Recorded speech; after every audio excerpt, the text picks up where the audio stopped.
Hiya, Georgie. Do you want a balloon, Georgie? I'm not supposed to take stuff from strangers. Oh, well, I'm Pennywise the dancing clown. Now we aren't strangers, are we? I gotta go. Go? There's cotton candy and rides and all sorts of surprises down here. And balloons, too. Do they float? Oh, yes. They float. And when you're down here with me, you float too!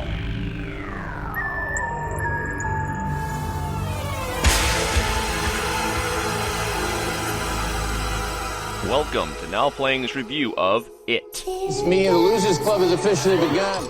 Part of the Stephen King movie retrospective series. It's summer. We're supposed to be having fun. This isn't fun. This is scary and disgusting. Hosted by Arnie. Here I am, Wheezy. Stuart. I am eternal child. I am the eater of worlds and of children. And you are next. And Jacob. What a bunch of handsome old men. This podcast contains detailed plot spoilers and harsh language. Go blow your dad, you mullet-wearing asshole! Listener discretion is advised. Time to float.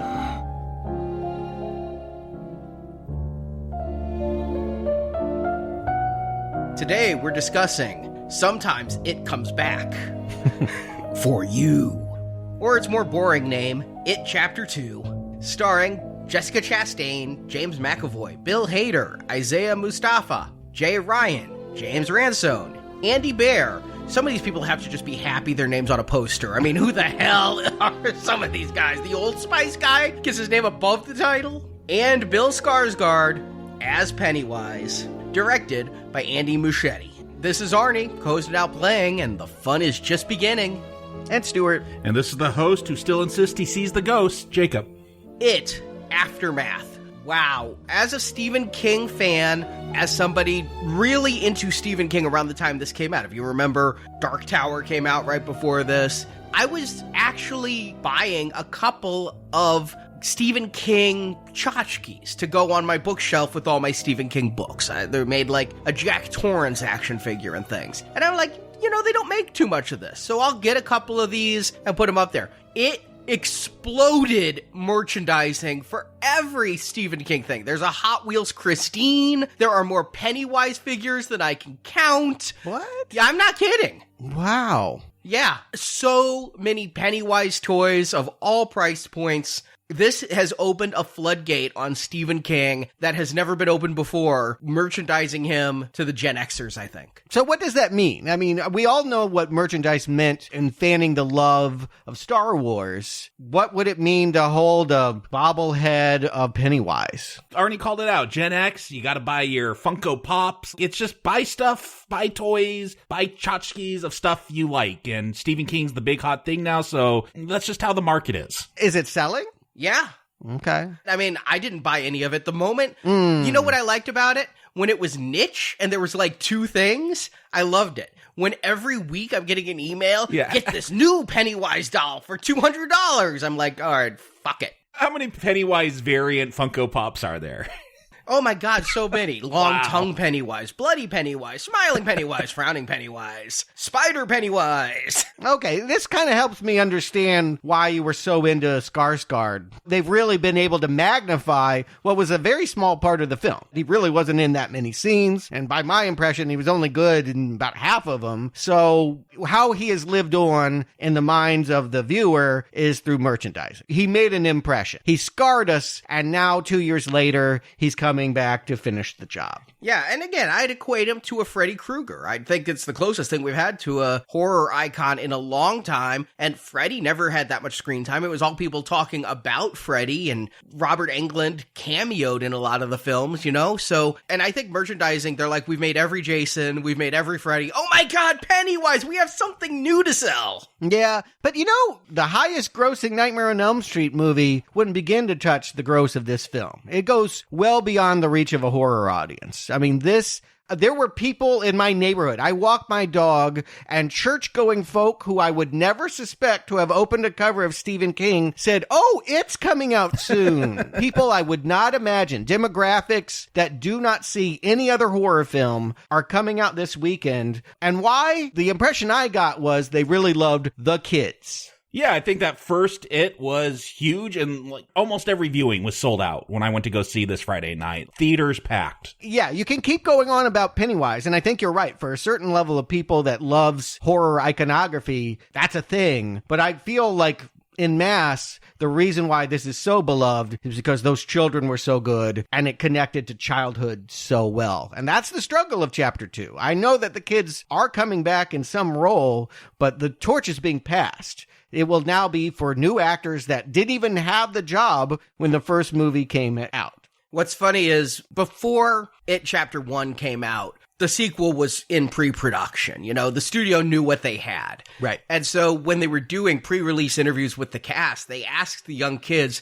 who would you like to play you? And young Beverly said Jessica Chastain. And that kind of makes sense. I mean, Chastain had worked with Muschietti before. Yeah, and I mean, how many redheaded actresses? I mean, let's face it. It's either her or Dallas Bryce Howard. Or what about Sophie Turner from X-Men Dark Phoenix? Yeah. 27 years later, I mean, add some great highlights to her hair, maybe. And then Wolfhard said Bill Hader. Those actually happened. Yeah, I don't know how much they had already envisioned for Chapter 2 when 2 years ago it blew up. They had talked about it the whole way through 1 is what it was. They kept saying, if we do a 2, let's leave this hook here, let's leave this here, let's leave this vague enough here. They knew if the movie was successful while filming part 1 in 16, if this did well, we would want to bring the kids back, we'd want to have some flashbacks, but we're going to focus mostly on the adults. And they had vague ideas, but they didn't have a script. Yeah, they knew the parts of the book they had left behind. And so that was a lot of material. It's a big-ass book. They could make lots of movies out of what was remaining of that. But they didn't have a script. They didn't have a cast. Again, it wasn't called Chapter 1. They shaped the experience as total. You could just watch that movie and be done. And that was the studio's choice. Warner Brothers did that. The makers wanted to call it the Losers Club so that it had kind of a hook there for a second one. And I think the compromise was Chapter 1 at the end credits. I stand by that. I think that movie does work as a standalone. If it had bombed and we never got Chapter 2, I think that would still be a satisfying movie as far as the arc goes. And I appreciate that. I like it when movies tell a story instead of tease another film to come out at some other point. And I also think that there is a lot of retconning done in the film we're here to talk about today. Oh, yeah. They didn't create a first chapter that set up a lot of things they're going to do in this film. That's why there's so many flashbacks. Yeah, they had to correct it by bringing the kids back, and they did de-age them with CGI because kids of that age, 2-3 years later, look very different. I noticed height differences. I noticed like some who were shorter than Beverly in part 1 were now taller than Beverly in part 2, but they made the faces look younger. Yeah, I noticed at times they look a little bit plastic. So, okay, that makes sense because they de-aged them. We got to de-age these teenage kids. Not only that, but I noticed some of the lip sync work. I'm like, that ain't his voice. Your voice changes. 2-3 years later, they can't say the lines like they would have in the summer of 1989. So, yeah, you just get people that kind of sound like them, but are not them. Jack Dylan Grazer was the one who looked most distracting to me. Like, for some reason, his face just looked like an old man made into a child. Mm-hmm. But this is expected to be huge based off the first one. I mean, the first one broke records. Chapter 2 is breaking a record. It's the widest ever release for an R-rated film with over 4,500 screens in the US alone. And they were saying 110 million, 120 million this weekend. It's already falling short of expectations, though. It is? It made less in preview screenings than the first film. It's anticipated now it's going to make less over the weekend than the first film. What did the first film do? The first film got 135 million the first weekend. I guess I didn't see that opening weekend, so there wasn't the big crowd. I didn't realize that was so big right away. I thought that kind of had a slow burn. So it's looking like this will be perhaps second biggest, and they're now readjusting estimates down to 90 million, maybe as low as 80 million compared to 135 million for the sequel. I gotta think some of it is you don't see kids, and it's not an 80s period piece. The nostalgia isn't there to draw in the big audiences. I know when I saw It Chapter 1 opening weekend, nary an empty seat in the house. When I saw this opening night, it was about 2/3 full on the app, but a lot of people didn't show up. Like, all the seats around me were full on the app, and people just didn't come. I think that's the result of that AMC Stubbs premiere, is you can buy tickets for no money, and so you reserve seats, and I've decided not to go.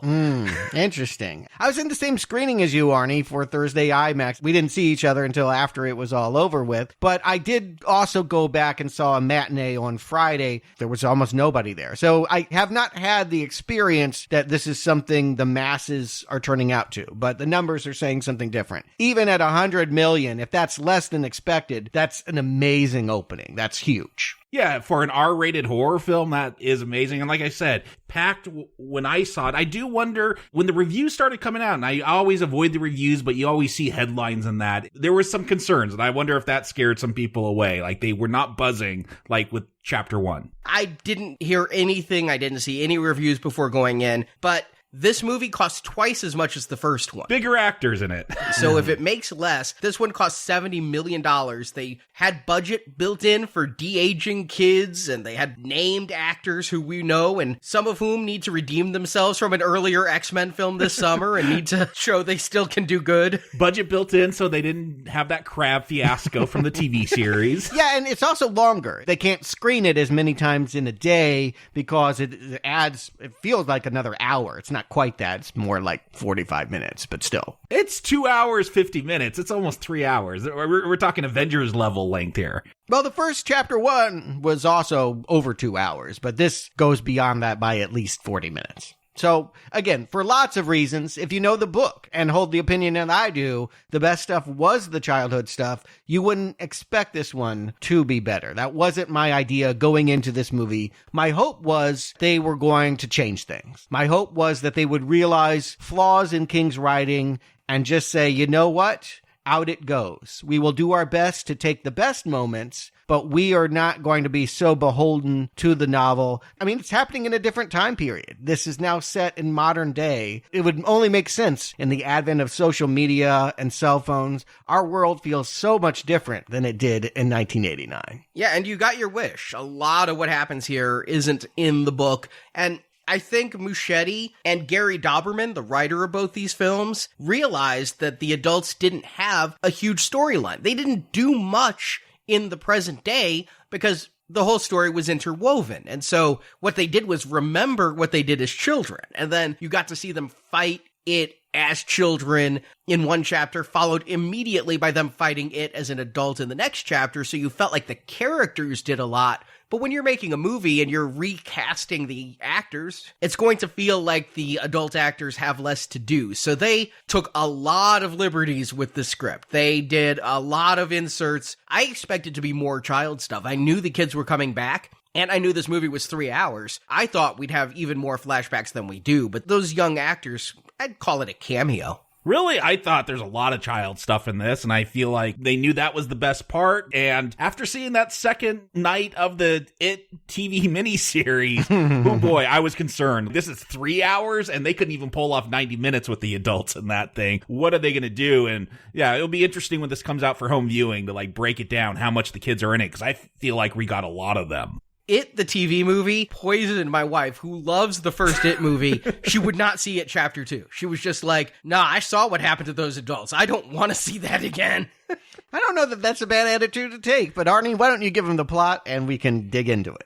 The year is 2016, and after 27 years of quiet, the murders have again started in Derry, Maine. But Derry has a habit of turning a blind eye to the atrocities committed in its town, save for town librarian Mike Hanlon, played by Isaiah Mustafa. He's the last remaining member of the Losers Club in Derry, and he has spent the past 27 years researching the monster that terrorized him and his friends back in 1989. When the killings start up again, he calls each of his old friends to make good on their oath to return to Derry and fight it again. Yet, all those who left town don't remember the monster or each other. Talking to Mike, the memories start to flood back for Eddie Kasparak, who grew up to be a risk assessor for an insurance company, played by James Ransone. Richie Tozier, played by Bill Hader, took his wisecracking mouth and became a famous stand-up comedian. Ben Haskam lost the excess weight and is now played by Jay Ryan. Ben is a hugely successful architect with a great vision for building. Beverly Marsh became a fashion designer, but she married a man who abuses her much like her father did. She is played by Jessica Chastain. And group leader Bill, played by James McAvoy, is a very successful novelist and screenwriter, but he doesn't know that he is universally considered to write bad endings to his stories. As for Stanley Uris, played briefly by Andy Bean, he's an accountant, and when he gets Mike's call, he slits his own wrists rather than face it again. The 6 survivors reunite in Derry, and Mike tells them about the ritual of Chud, or Chud, they pronounce it both ways. A Native American rite which can trap it forever. To do this, each one needs to go find an artifact from their past. So each goes their separate ways and face off against it, who also kills kids sometimes in between taunting the adult losers. With the artifacts gained, Bill leads the charge back into the old house and underneath where they fight Pennywise in all his many CGI forms. Also, Richie, Eddie, and Bill have personal revelations I'm sure we'll discuss, while Bev and Ben fall in love, and Mike's a fucking liar. He didn't tell his friends that the last group who tried the ritual of Chud all died, killed by it. The ritual does not work. So ballsy, really.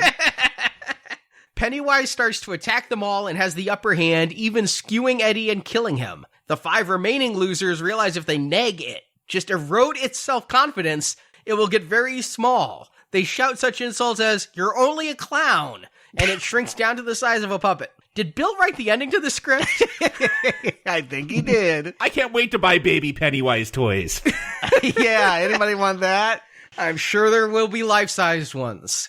Anyway, Mike reaches into Pennywise's chest, rips out its hearts, and all 5 crush it collectively, killing it for good. They then go back to the lake where they swam as kids for one final dip and to console Richie, who's distraught over Eddie's death. They go their separate ways again, Ben and Beverly staying together and Bill claiming his new book won't have a shitty ending, but this movie does as credits roll.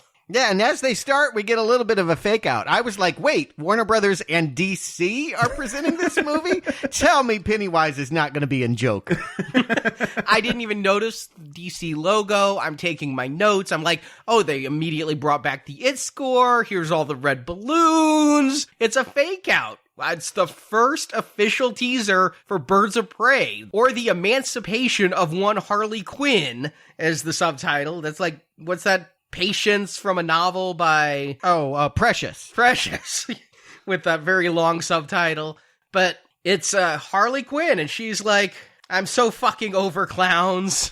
We might be over Harley Quinn. Is that still a thing? I'm kind of over her. Yeah, this is starting to feel a little like Tank Girl. But you know what? I'll wait till February. Maybe they can make this work. But I didn't get a good sense from either crowd that they were really into this joke. They wanted some scary clowns, not her. And what they get is Beverly floating in the deadlights. They take us back to September 1989 to remind us she had a vision of them as adults. And so she knew that they all would return to do this yet again. They didn't call that out, though, in the first film. Like, I think that is a revelation in this one, is that she saw how they're all going to die. No, that was in the first one. It was? Okay. Yeah, she specifically said, we're our parents' age, and that's when they make the pact. Okay, well, I'm glad they put this scene back in there because I did not remember that, even though we just watched it. Yeah, I think more time is considered to, like, what am I going to look like? And they underline it in a way they didn't in Chapter 1. I think these are all just cutscenes, probably, for when they filmed the original movie. Yeah, that was a plan they had when they deleted some scenes. Is like, we'll hold this scene back for the next one. They didn't even bring in all the cutscenes they had from the first film, but they had bigger plans. But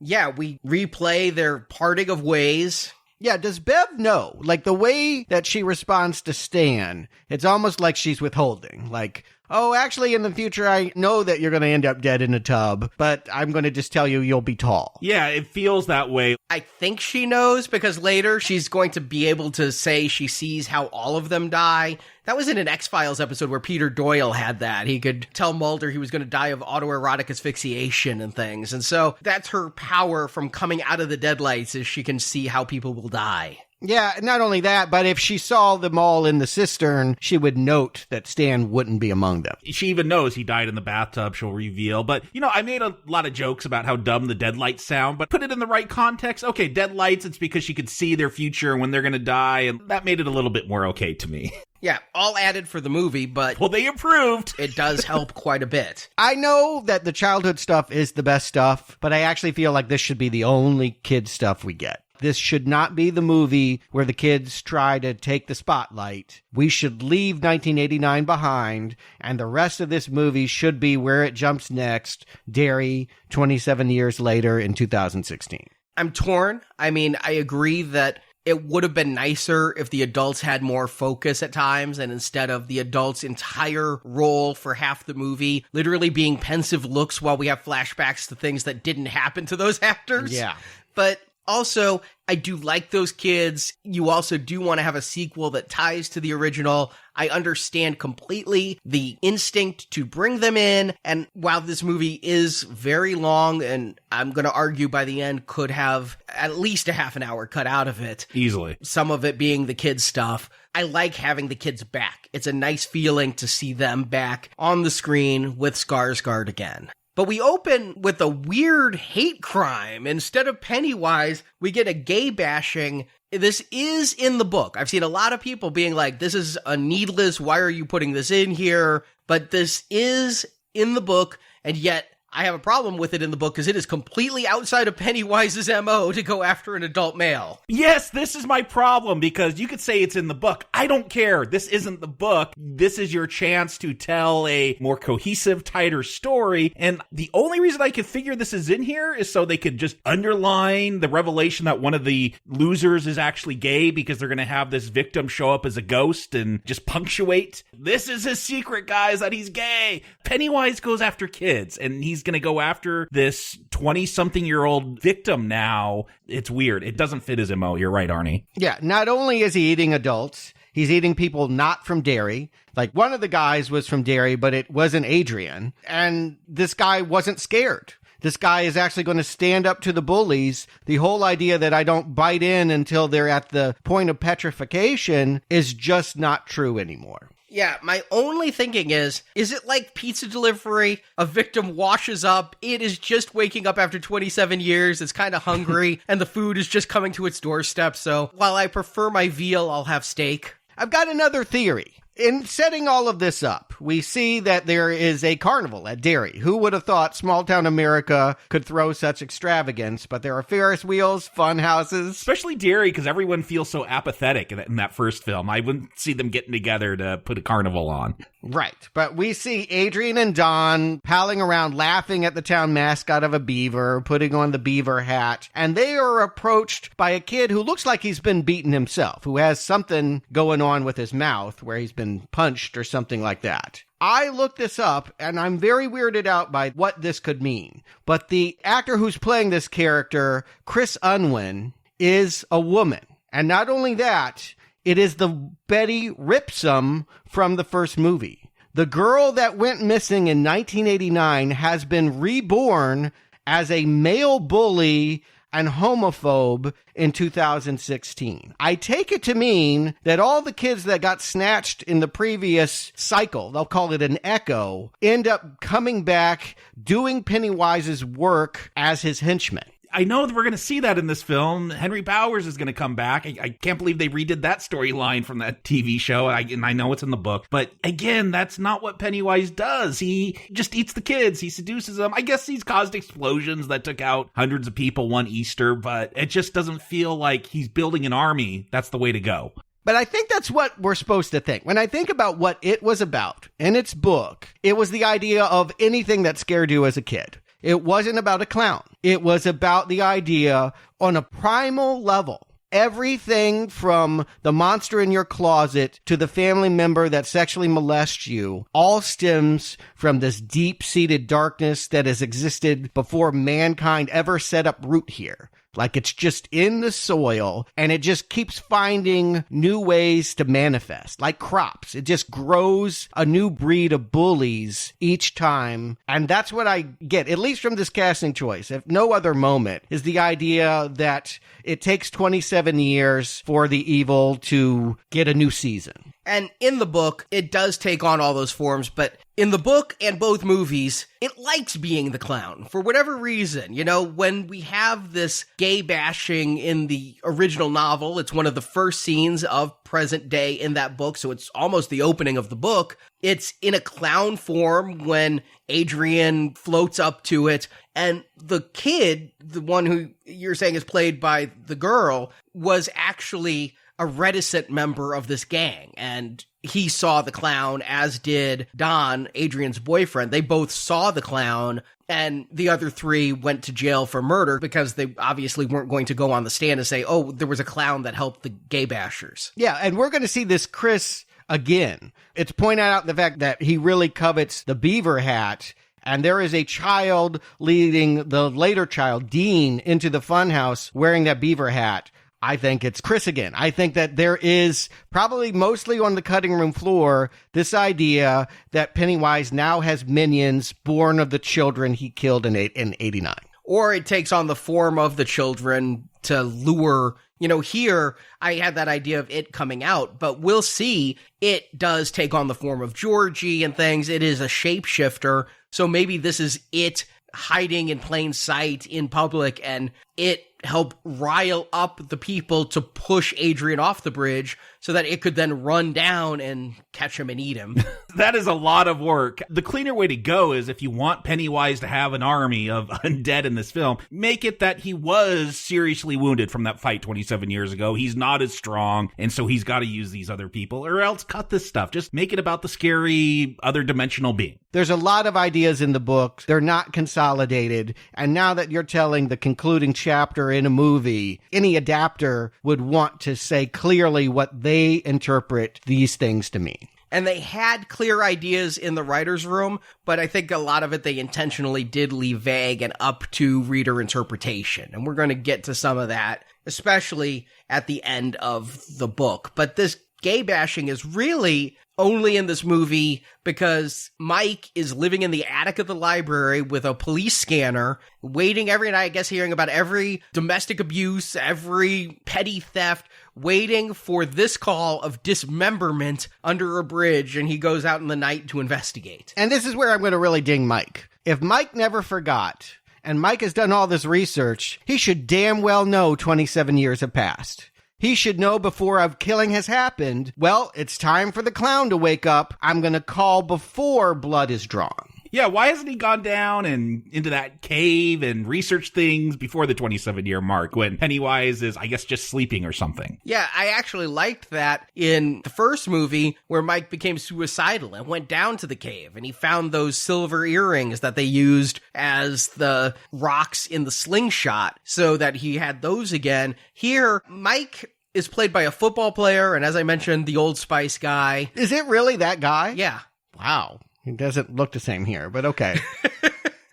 And I feel like he's given the short shrift in this movie, just like he is in the book, just like he is in the last movie. Get rid of this character is what I say, and I hold to that this time too. I did read a comment online that I didn't like it, but yet it's true. The black character's only there to call the white characters in to save the town, and then he does nothing else. Yeah, at least they don't kill him to bring the white characters here. But I do feel like that would be cleaner. If someone didn't leave Derry and the clown came back and killed them in this opening, rather than some random gay bashing attack, it would give the reason for everyone to come back for a funeral, and thus they could start remembering. Why does Pennywise want them back? Mike goes under the bridge and they're written in blood. Come home, come home, come home. It does say later on, I've missed you, I've dreamt of you. It wants revenge, I guess, so it's goading Mike to bring back the adults, even though never really went for adults before, but we're in modern day, everybody's grown up, he's going to eat some adults as well as kids. I read it as a revenge thing, and this is not his MO, but because this is the first group that ever, I'm guessing, stood up to, we'll find out some Native Americans tried to take him down a few hundred years ago, but yeah, he wants his revenge. Look, this is just badly set up by King in the novel. The problems that we're having here are systemic to the literature itself. It was so much better in Salem's Lot. An author comes home and he finds out the place where he grew up that seemed so wholesome in childhood is actually full of vampires, and he has to stake them all in order to get free. It's the same story, except this time we have 7 of those characters instead of 1. And so it just creates this gargantuan, larger than it needs to be redemption story. In the book, not every character got their due fully. So here, they really do try to embellish the adult characters so that everybody does have their own arc, with the possible exception of Mike. I guess Mike's arc is eventually he will leave Derry, but that's as far as it goes. He should feel lucky that he gets to keep his shirt on and not put on deodorant. That's it. You're a model, and so you get to act. And that's your happy ending here. But yes, if you're hiring actors, adults are not going to come in to do nothing roles. I am going to have an arc, and you will write something for me.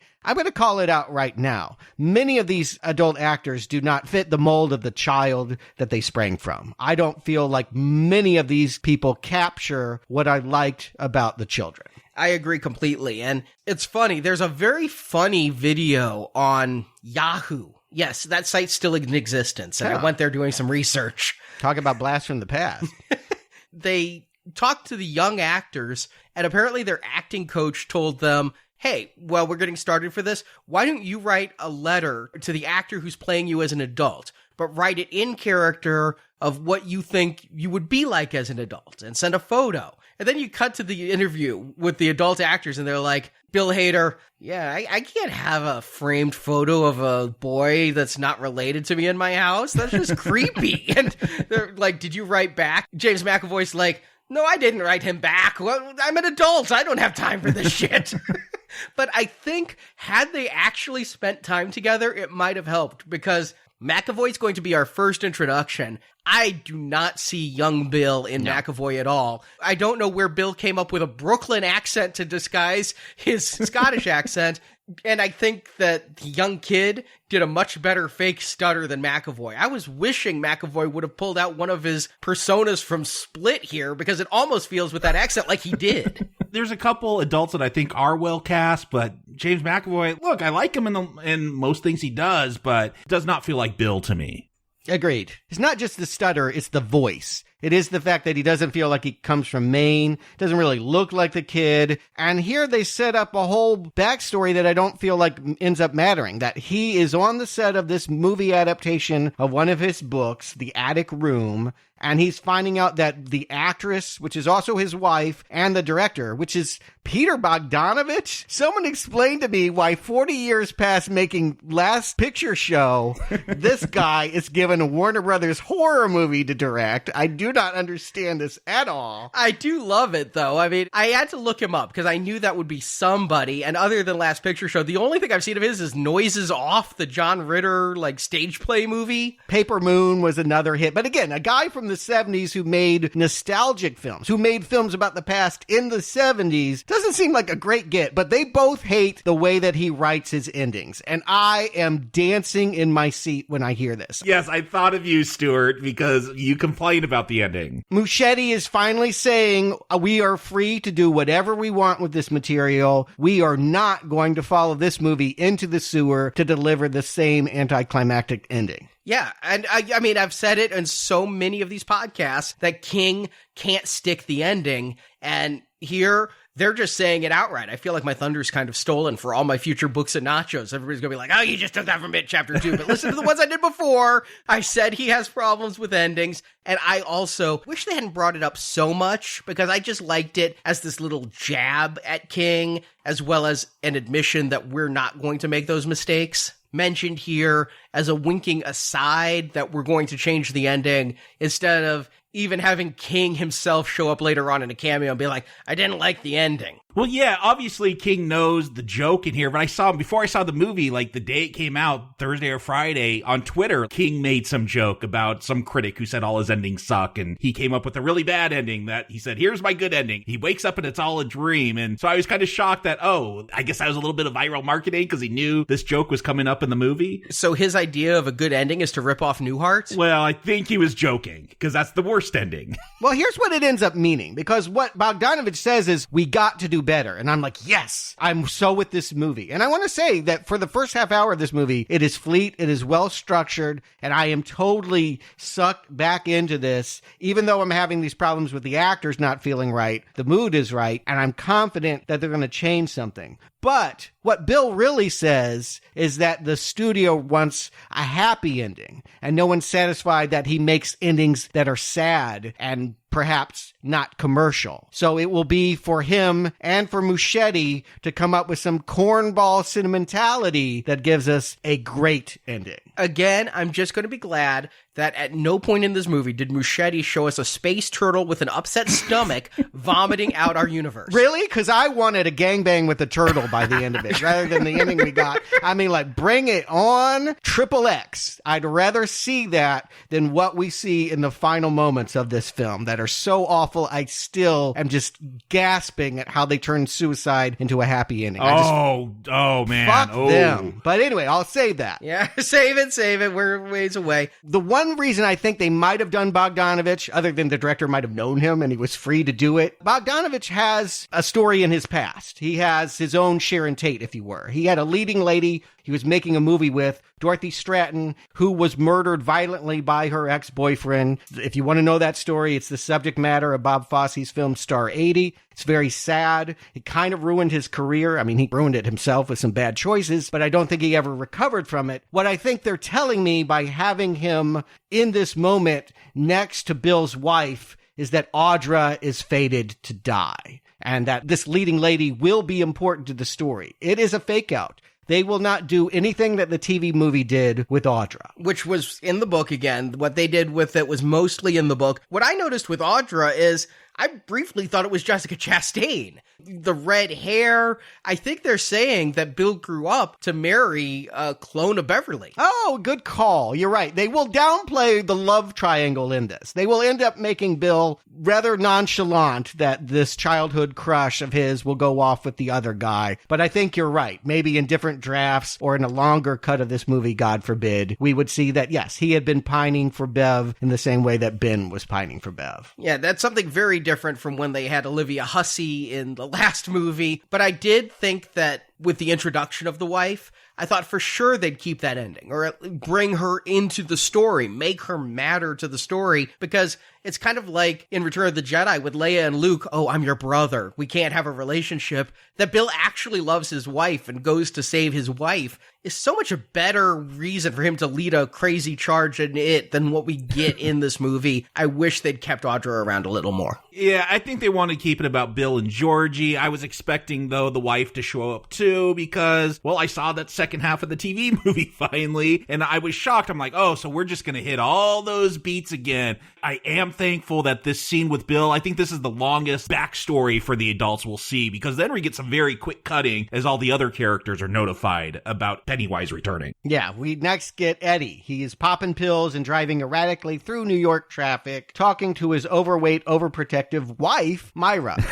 Yeah, I did laugh. He married his mom. It's very Freudian. I mean, they're going to call it out. He's going to say, I love you, Mom. So is it because he moved away from Derry that he forgot he was on placebos and he's a hypochondriac again? Yeah, everyone who moved away from Derry because of its magic or the magic that it puts on the town to make people look the other way. If you leave Derry, you just forget everything that really happened to you in Derry. And so, yeah, he's still taking all those medicines. Even if he knew his mom had him on placebos, that doesn't mean you can just shirk it off and never start taking them again. But it does undermine Jack Dylan Grazer's, their gazebo's revelation where it felt like he had escaped his mother's Munchausen syndrome. And now here he is. He married his mother. I wish they hadn't done the I love you, mommy line. Yes, it makes it obvious. Let us figure some of that out, you know? And it is the same actress. They put a blonde hair on her, but it is the very same actress that plays Sophia that plays Myra. And I don't know who this actor is playing Eddie, James Ransom,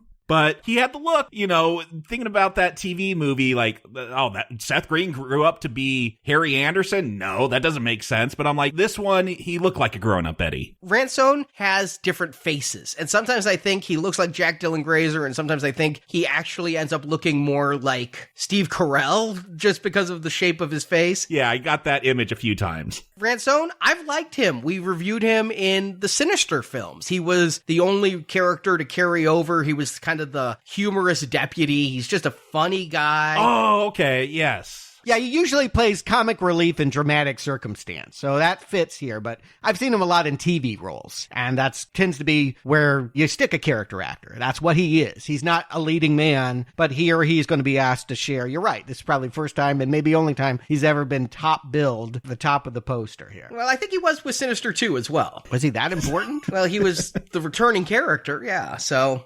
He wasn't the main character. No.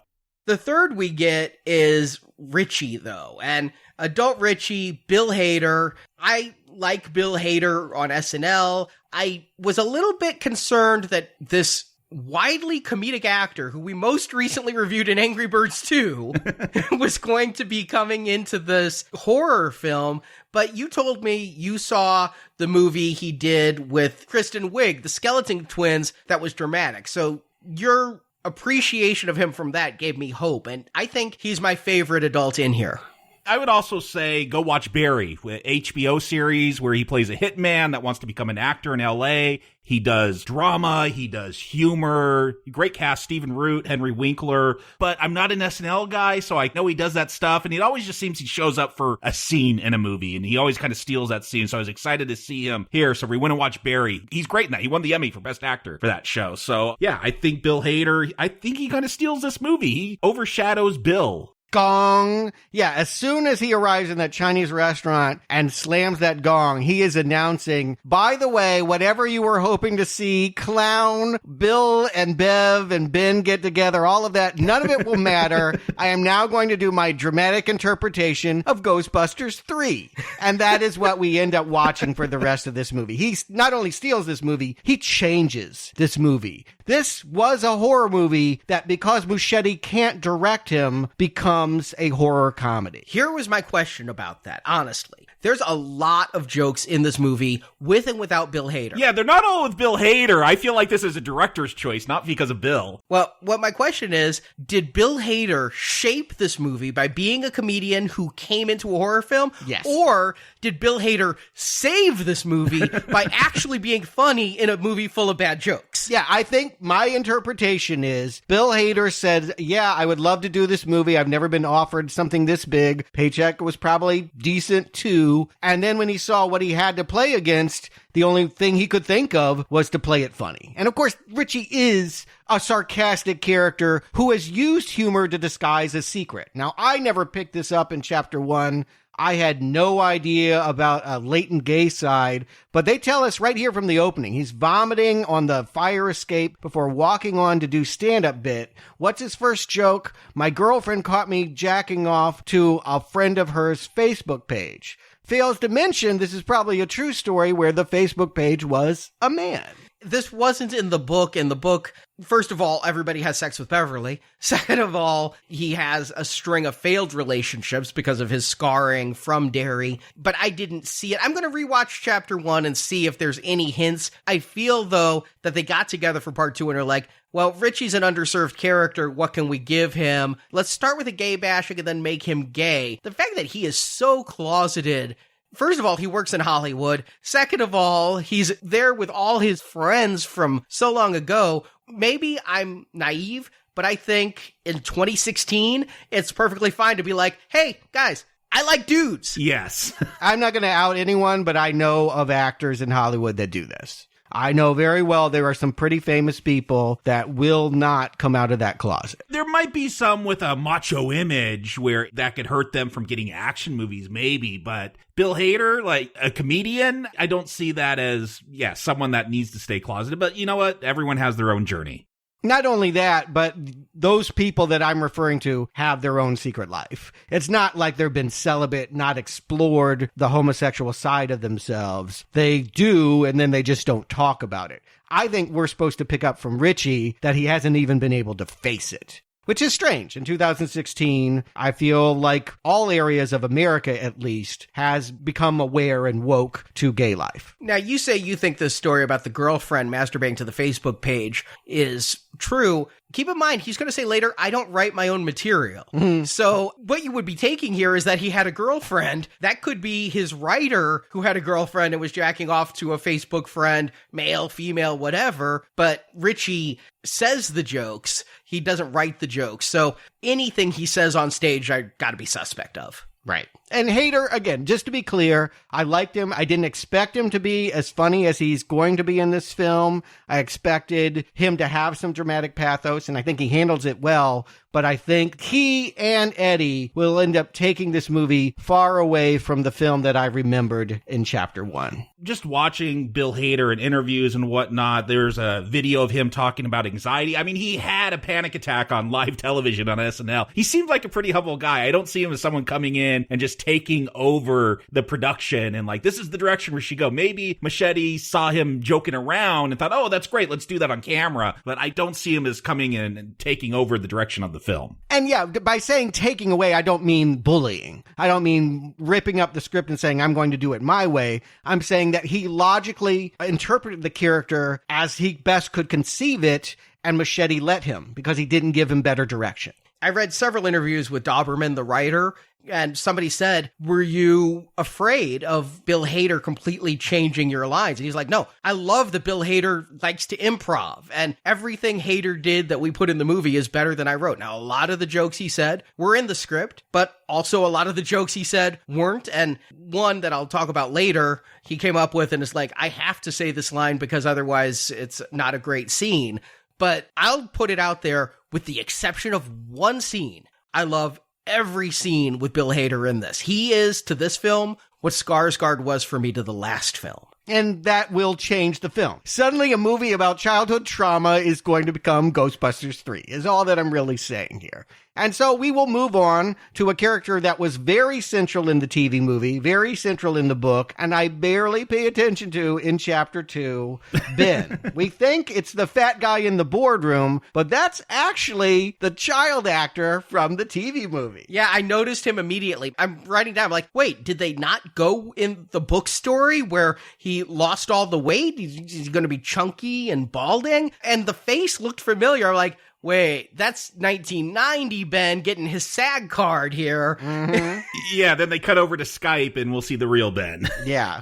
All right, I get it. Sometimes people dramatically change and they don't look like they did as kids and all. Hey, go look up Chunk from Goonies. Okay, he lost all the weight. And his hair. He did lose the weight, he did lose his hair, but he still looks like Chunk in the face, okay? I've seen him.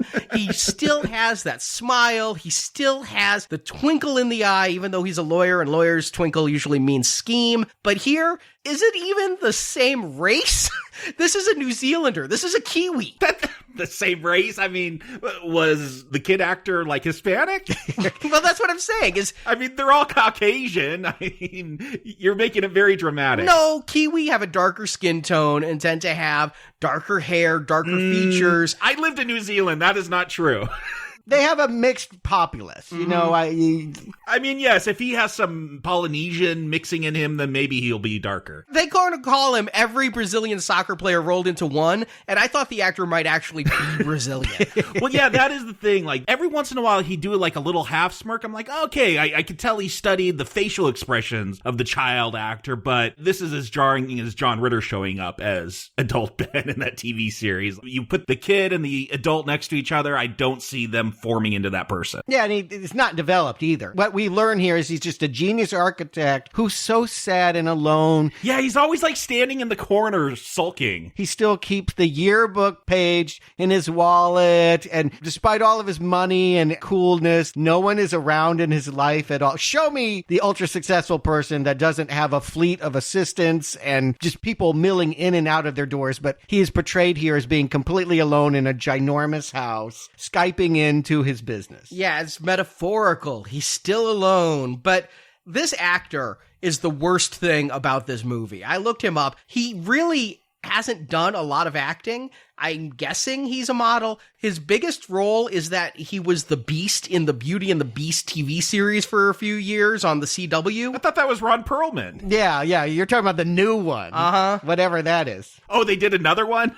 Like I said, on the CW, not on CBS, but this guy is wrong for Ben. Lose the weight, whatever, but this guy just has a totally different shape, a different attitude, And I don't think he's able to act very well. At no point in this movie do I care about Ben, and it doesn't seem like the writers do either. A lot of times Ben's like, I'm going to go do this, and disappears. Yeah, his role is to walk out of a darkened corner and say some line and then step back into that darkened corner. It's just confusing just as a read. I'm like, he's not the gay one. He had the pictures of Kirk Cameron and New Kids on the Block, yeah. like is now a celibate and works out too much and all, but he's straight and just pining for Bev all of this time. Not only did they need to consolidate characters, they needed to ask questions about these characters and if they made sense. And for Ben, they added this, that he kept that yearbook page all these years in his wallet. How much does he remember? He has to remember something if he's got the damn yearbook page. Yeah, he hasn't forgotten her, but he doesn't remember the fight. He doesn't remember what brought them together. And this movie won't either, because they're going to change things when they go back. But I'll hold that.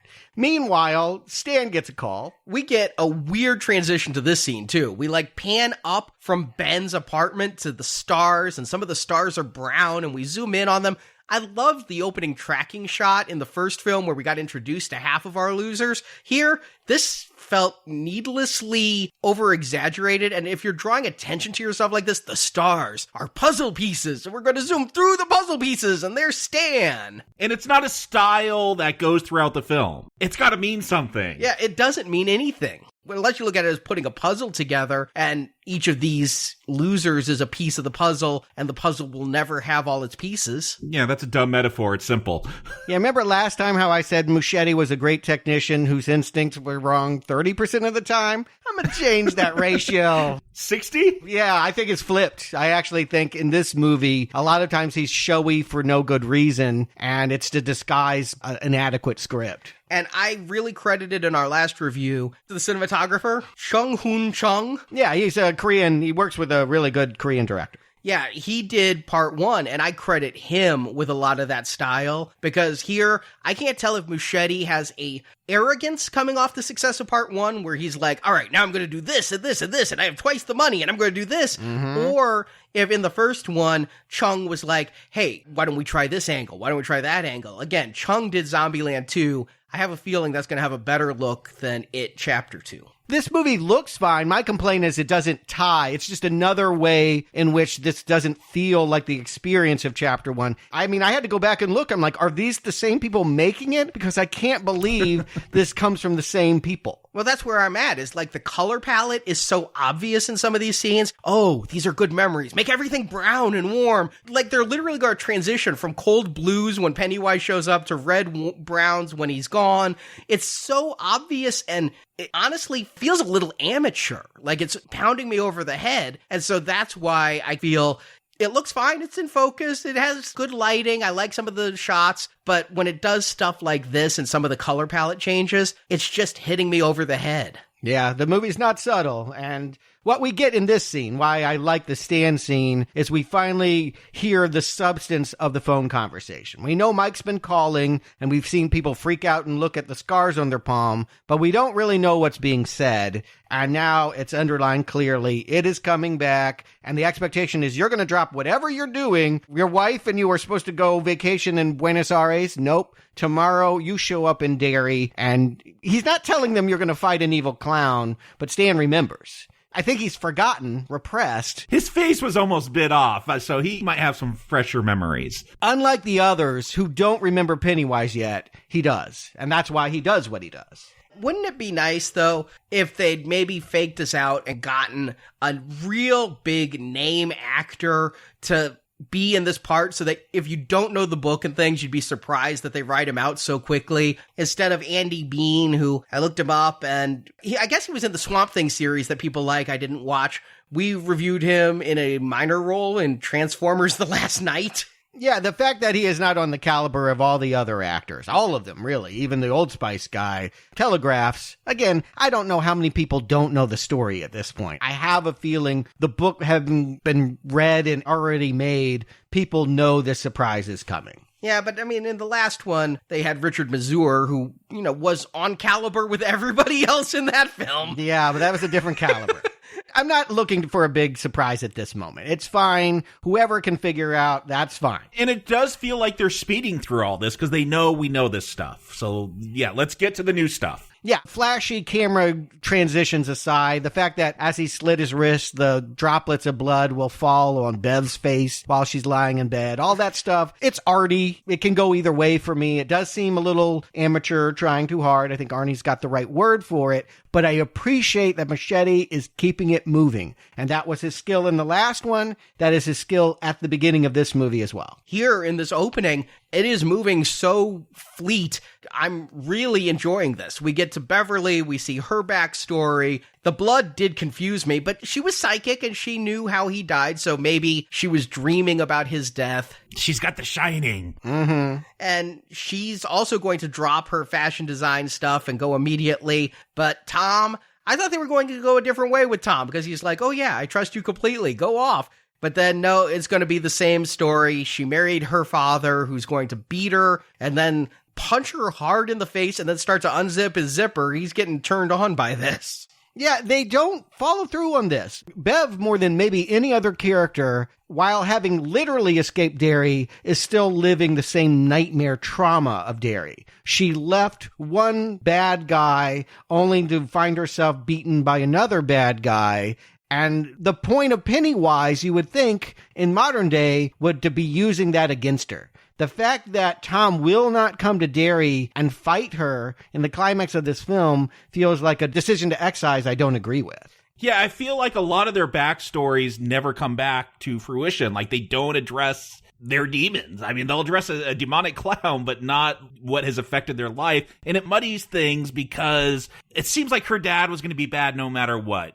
Eddie's mom, she had that Munchausen syndrome. I don't relate those things necessarily to Pennywise. So is this just about your screwed up parents, or is this about a clown screwing up your life? I think you should relate it to Pennywise. If you're really focusing the ideas of the book, it's that the town of Derry is corrupt because at the very core of it, if you were to dig into the foundation all the way to the center of the earth, you would find that this same evil infects everyone that lives there. And so that's the way to think of it. Not a clown. Mike will use the word virus later, an infection. That's really what he does. If you hang out in that town, you will develop small town evil, and it's hard to escape that. And making Tom this villainous, he beats her with a belt. Again, there's some brutal hits in the opening of this movie. The beating of Adrian at the start has some punches that just are like, oh, I wince when some of those punches land. They're really selling me on violence. Human on human violence is scarier than anything clown on human in this movie. Oh, yeah. I'll put right out. And then when Tom punches Beverly so hard in the face, I'm wincing again. Tom, if you're going to make him this evil, he needs more than a picture frame smashed on his head as comeuppance. He needs to be killed by it. And no, just like Audra, he's going to be left out. And the writer said, you gotta cut some characters. We're doing a movie. We don't want it to be 4 hours long. We have to cut some characters down. But they made some of the wrong choices. Then you cut this whole scene and you can have Bev give a line later on how she's had a series of abusive relationships. If it doesn't really matter, and the point is that she's never escaped how her father treated her, I don't know, at this point it's like an exploitation movie. It's just, hey, you want to see a woman beat up? No, what I would argue, the characters you cut are the children. We already saw that story. We don't need an hour of reminding about what they did. And so you don't need to do that again. You need to focus on who these people are now and how Pennywise is still getting at them through these various agents, through the new wives and husbands. I have a fix that I really came to during this movie. Cut Henry Bowers, who's the next person we're introduced to. Oh, he should not be in this movie. Make Tom the Henry Bowers of this film. Tom comes after Beverly and becomes its disciple or servant. I guessed it last time when Henry fell down that thing. I'm like, well, they brought the kids back, so we could see a scene of him landing and being okay, landing in some water. That's exactly what they do. They, again, have a weird transition. Bev's leaving her husband. It's raining. We follow the rain into the sewers. It becomes a flood, and without any transition, we've jumped space and time.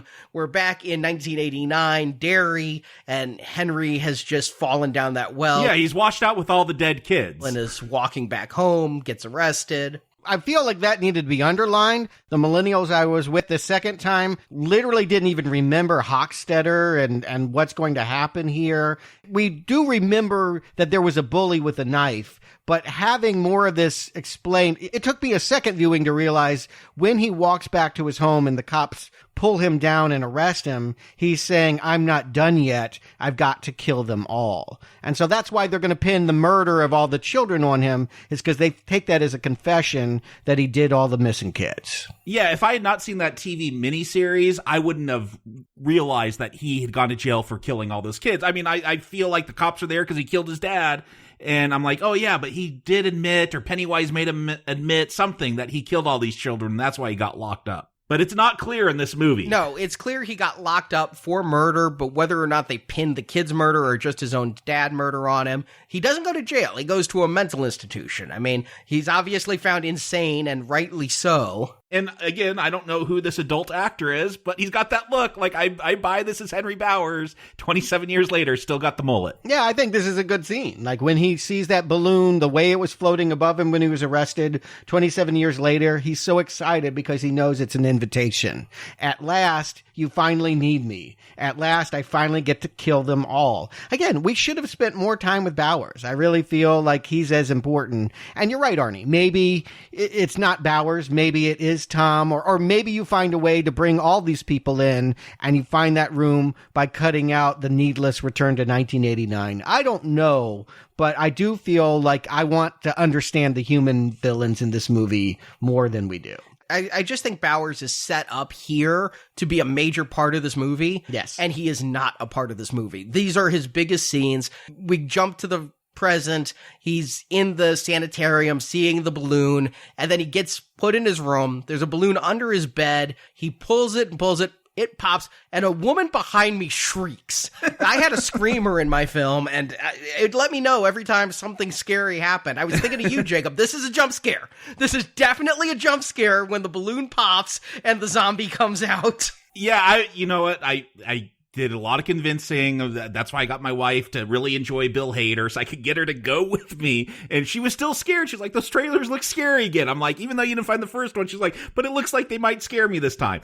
So I was able to measure like when she actually jumped. She only jumped twice, and it was not at this balloon scene. And I'll say the crowd reaction, no screams, but lots of laughs. Yeah, I feel like it works. I think Machete still has some of his gifts for these moments. I think there's a few times, this is one of them. But it begged the question. Immediately, the people next to me turned to me and were like, who is that again?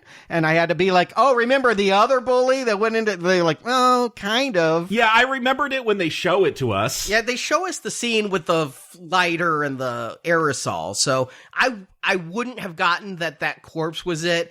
And I know Henry says Hochstetter, but I wouldn't have put that together if they hadn't put that scene there of the actor in part one with the aerosol. No, we shouldn't need Hochstetter. It should be a relationship between primal evil, which, all right, let's make it a clown, and all of his minions. That to me is clean. To have these other zombies that are kind of coming in and out. I think it's Pennywise taking on a form that Bowers would appreciate, because there is a physical thing there. Bowers gets a real knife, and when he kills a guard and escapes the sanitarium, the fence is cut for him. He can just walk right out and right to this car that is being driven. I gotta think that that's Pennywise. Well, then you gotta have some kind of reveal. Like, he turns towards the camera, he's got a clown nose or something.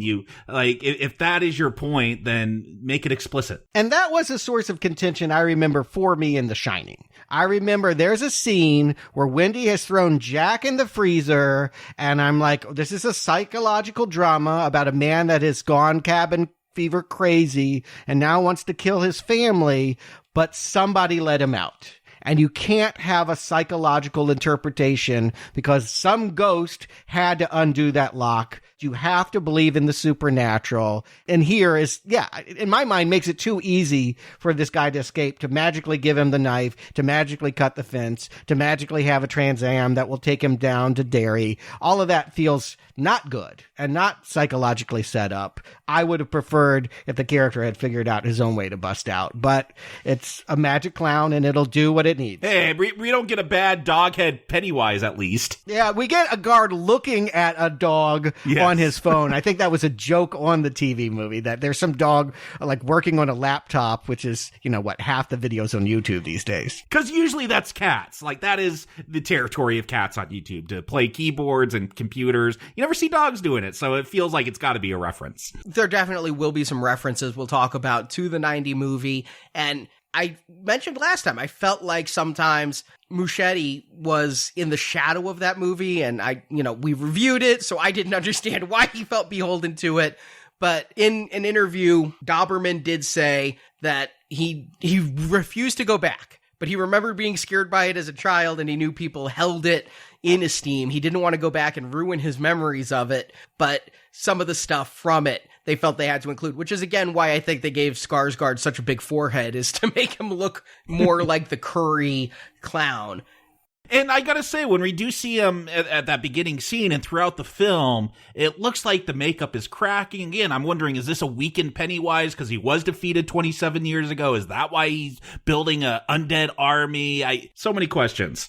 I feel like we need to see him working in the present more. What we will be told by Mike once they get to this Chinese restaurant is that Pennywise's time is drawing nigh. Like, the cycle is almost over. That motherfucker took a school year to do what he did in the 80s. Mike's really bad at investigations. It's taken him 11 months to figure it out. Yeah, a school year, and now in the course of 1 week, Adrian was thrown off the bridge 1 week ago, and now this clown is about to pack up, and if they don't kill him this time, Beverly's visions about their deaths will come true before they turn 80. Now, I didn't read it as it was almost done. I took it as it was about to reach its apex. Yeah, we're saying the same thing. No, but I'm saying that the killings are just about to start with the time drawing nigh, not he's about to hibernate again. He's only done a couple killings. No, I took it very much as he's about to go into hibernation, and if they don't get him, they're fated to live out Beverly's vision. I took it as they need to get him to save the children, and if they don't, they're also going to Beverly. What children? Again, there's only going to be 2 of them here. It would have been something if we did see the same patterns of behavior. We're going to see little Vicky get lured away by a firefly, and she is not going to be floating in the cistern at the end of this movie. He's not collecting kids or even trying to scare them. She is not scared of him. She knows that when she is scared of him, to get away. You should have been happy. This is how you wanted Georgie to react. Oh, it's a much smarter Predator attack. Yeah, I do think this is a very 2016 attack. And this should have been the opening scene. Again, I'm not asking for high art here. Mirror what you did last time. You had that Georgie as the opening scene. That's a good grabber for a horror film. Again, you want to do some kind of commentary on sexual orientation, that, okay, I don't think it fits in this film. This is a better opener with Vicky meeting Pennywise under the bleachers and thinking, she's got a disfigurement on her face, and that's how she relates to him, and she gets it, of course. Yeah, I appreciate this scene. I complained about some of the art direction in this film, but I love it when Pennywise is only illuminated by that small light in his hands, which I think is the dead light growing bigger as he feeds more, but she thinks it's the firefly. You just see him cast in this yellow light, hiding in the shadows. I like this scene. Why is it in this movie? I kind of think it goes back to what I said about Revenge of the Sith, where you gotta pace it like a porno. Every 15, 20 minutes, we gotta have a scare, and we've had a lot of dialogue right now, so let's throw this in, completely unmotivated, like the Wookiees on Kashyyyk in episode 3, and put in a kill for a kill's sake. This is what Pennywise does, and you don't see him doing this a whole lot, and I feel like, yeah, throw this at the beginning. We saw a child's death in that TV series. That's what tipped off Mike. Make it this, because this screams Pennywise, not a gay bashing. Yeah, I agree with you. I could feel the audience come alive both times. In this moment, we had kind of gotten in a lull of like, all right, they got to set everything up, and now time to knock down some pins. Time to get to some killing. This is why we are here. We're here to see Pennywise do his trick. And yeah, he's better at it this time. Unlike Georgie, who's going to spend 5 minutes talking to somebody that's in a sewer drain, here's a girl that's going to follow a firefly under the bleachers and then go, "You're not my friend. You're creepy. I'm getting away from you." And then he turns that around by saying, "Oh, people don't like me because I'm ugly and I hide my face in makeup," hitting her where it hurts. Finding that vulnerability is where Pennywise lives. I mean, that is how predators work. And so seeing that craft, you're right, this would have been a great opener for the entire movie. We did see that Adrian had won the carnival prize and given it to Vicky. So there had been a passing of a torch. We had been aware of her at the beginning, but yeah, I don't know what to say other than we're conditioned to think about adults being eaten by a clown much differently than we are little kids. And there's no real ticking clock here. It's not like there's a child that they're going to try to save. Bill will have one a little bit later, but it's very brief and does not feel very motivated. I guess right now they're motivated by doing the right thing and saving their own lives. But they come to this conclusion at that Chinese restaurant. My favorite scene of the movie, you get these 6 actors together playing off each other, talking over each other.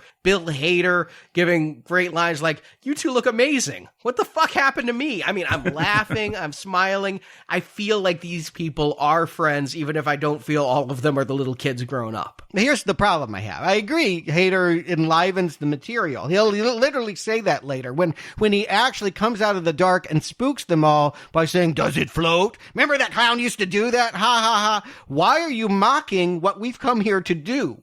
We came here to be scared, and you are bringing light to darkness the whole damn time. They're told that they're here to bring darkness to light. It's quite the opposite. Hader is here to laugh off every horrific idea there is. I do love later in the clubhouse where he does the Pennywise dance, though. He does it pretty well. Yes. The reason why Muschietti can't cut him, which is what any responsible director would do, is because Hader is so goddamn good. You don't want to lose this stuff because it's funny and it does make these people feel real and not boring like they are on the page. The problem is it changes the temperature of the room. We now are in a comedy. I felt it was very telling after that dance.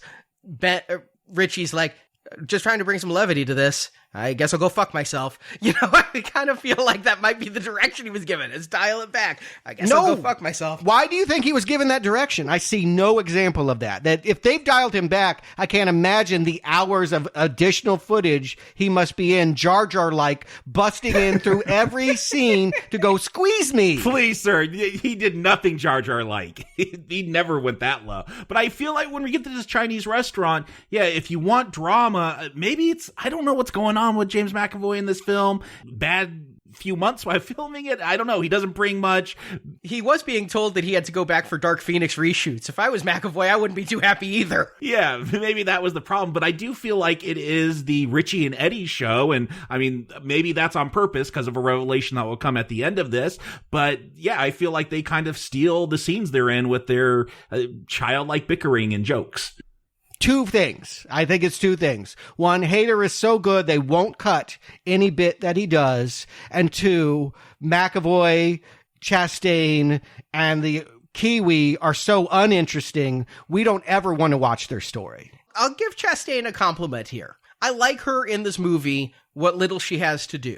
That scene that's in the trailer, where we'll get to in a minute, she's really good in. I normally don't like Chastain, but here, here and Molly's Game are the 2 times I've been like, wow, she's really giving a performance I enjoy. But I always go back to Interstellar and Murph. You know? Yeah, she's had bad movies. Crimson Peak is the worst thing she's been in. Oh my God, that's awful. But this scene here with all of them together, favorite scene. We do get the fortune cookie scare, and it does give them words in fortune cookies to form a puzzle. I like the way that played. I actually thought that was well constructed, where the boys are trying to piece it all together and they're not even paying attention to the girl who's holding the key piece there is Stanley. When you put Stan into that word salad, suddenly it's very clear that Guest Stanley could not cut it and they know why that chair is empty. Very well set up there.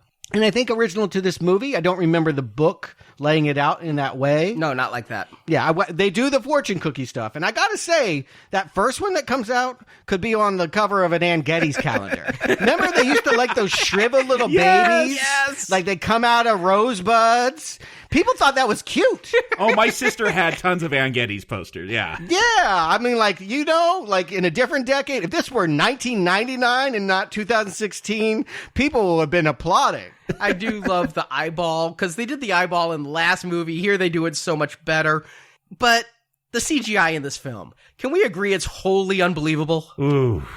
I feel like there was a choice that was made, particularly with the specters, of saying because they're going to change shape and because the amount of fear someone has is going to make them larger or smaller, we must therefore make everyone attacking them look CGI. And to me, that takes me out of it. Mm-hmm. There's nothing scary about CGI, and the technology exists. Nothing has to look CGI anymore. You can make everything look photoreal. And I think that is the choice to make it not look real is part of the design. They want it to be scary in the way that a child would imagine. It looks like an ogre from a picture book when we see the old lady come out of the dark. It does not look like a real naked lady. It feels like a Tim Burton decision that undermines the horror.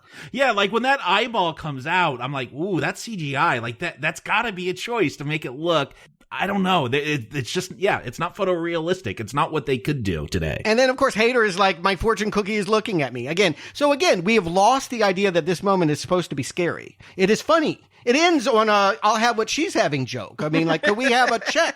When the waitress comes back. I mean, like, we are laughing. Yeah, I'm like, come on, you got to be paid for that damage.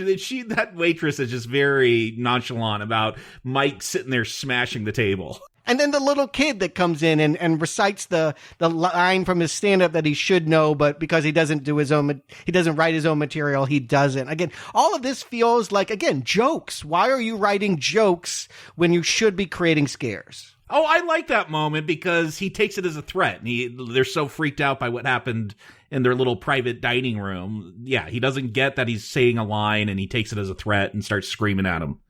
I thought the kid was Pennywise.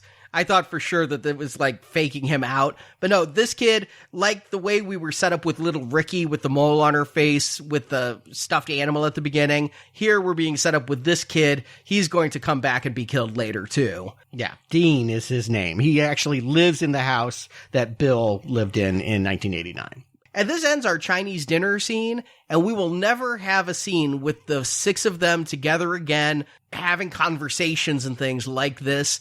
And it's a shame, because I think these actors, the three you mentioned, who aren't that great in this movie, they aren't given that much to do, are better here when they have others to play off of them. Ben is at his best when he's being made fun of by Richie. Yeah, we have what I would say two good, funny characters, a boring romantic triangle, and two perfunctory characters that do nothing but help kick things down the road. That Mike is basically here to say, now that you remember the clown, we must perform the ritual of chud. What? I mean, insert your own dirty joke here.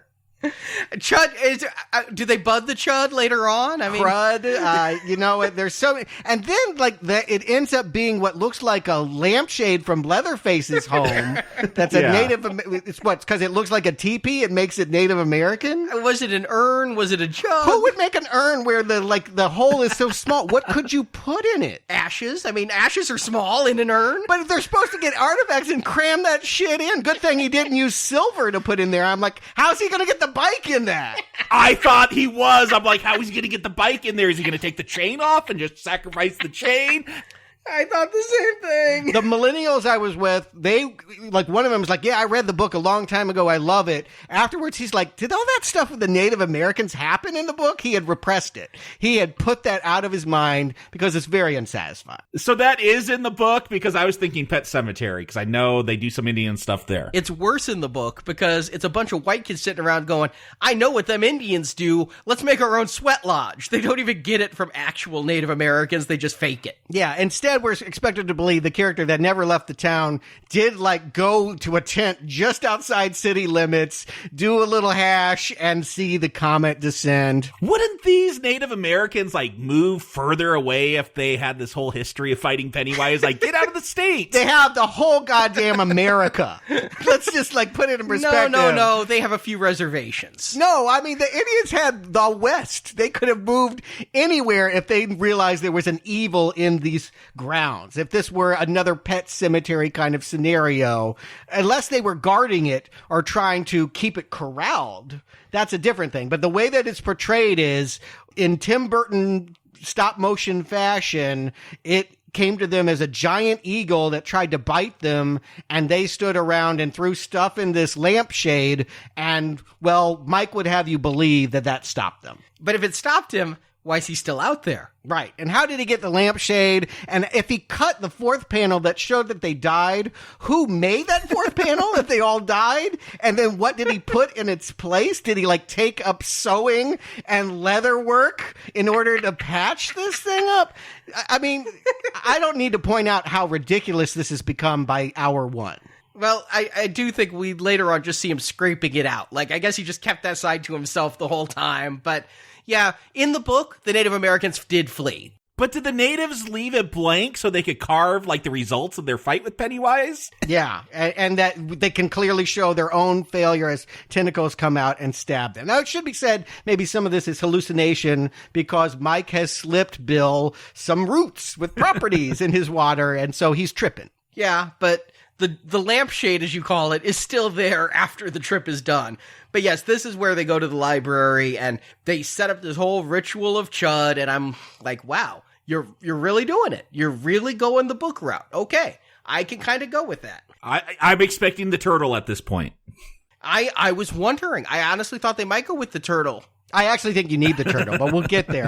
It doesn't have to be a turtle, but if you're getting to elemental primal ideas that evil is this force that just lives in the ground, then there has to be something else that lives above that guides. I mean, I do think a turtle, I don't know why he came to that animal, but I do feel maybe because it has a hard shell and can protect itself. I can't remember why turtle, but I do feel like, yes, if this ends up being White Lodge, Black Lodge, David Lynchian kind of ideas of good and evil, you need to come up with a god character to fight Satan. And with this origin story, is this saying that it is just an evil entity god, or is it just an alien that crash landed and like is just living underground? I take it in this movie specifically that it's an alien. Now, if you read the book, it is from the cosmos, so in that way it is alien, and there is a species of it.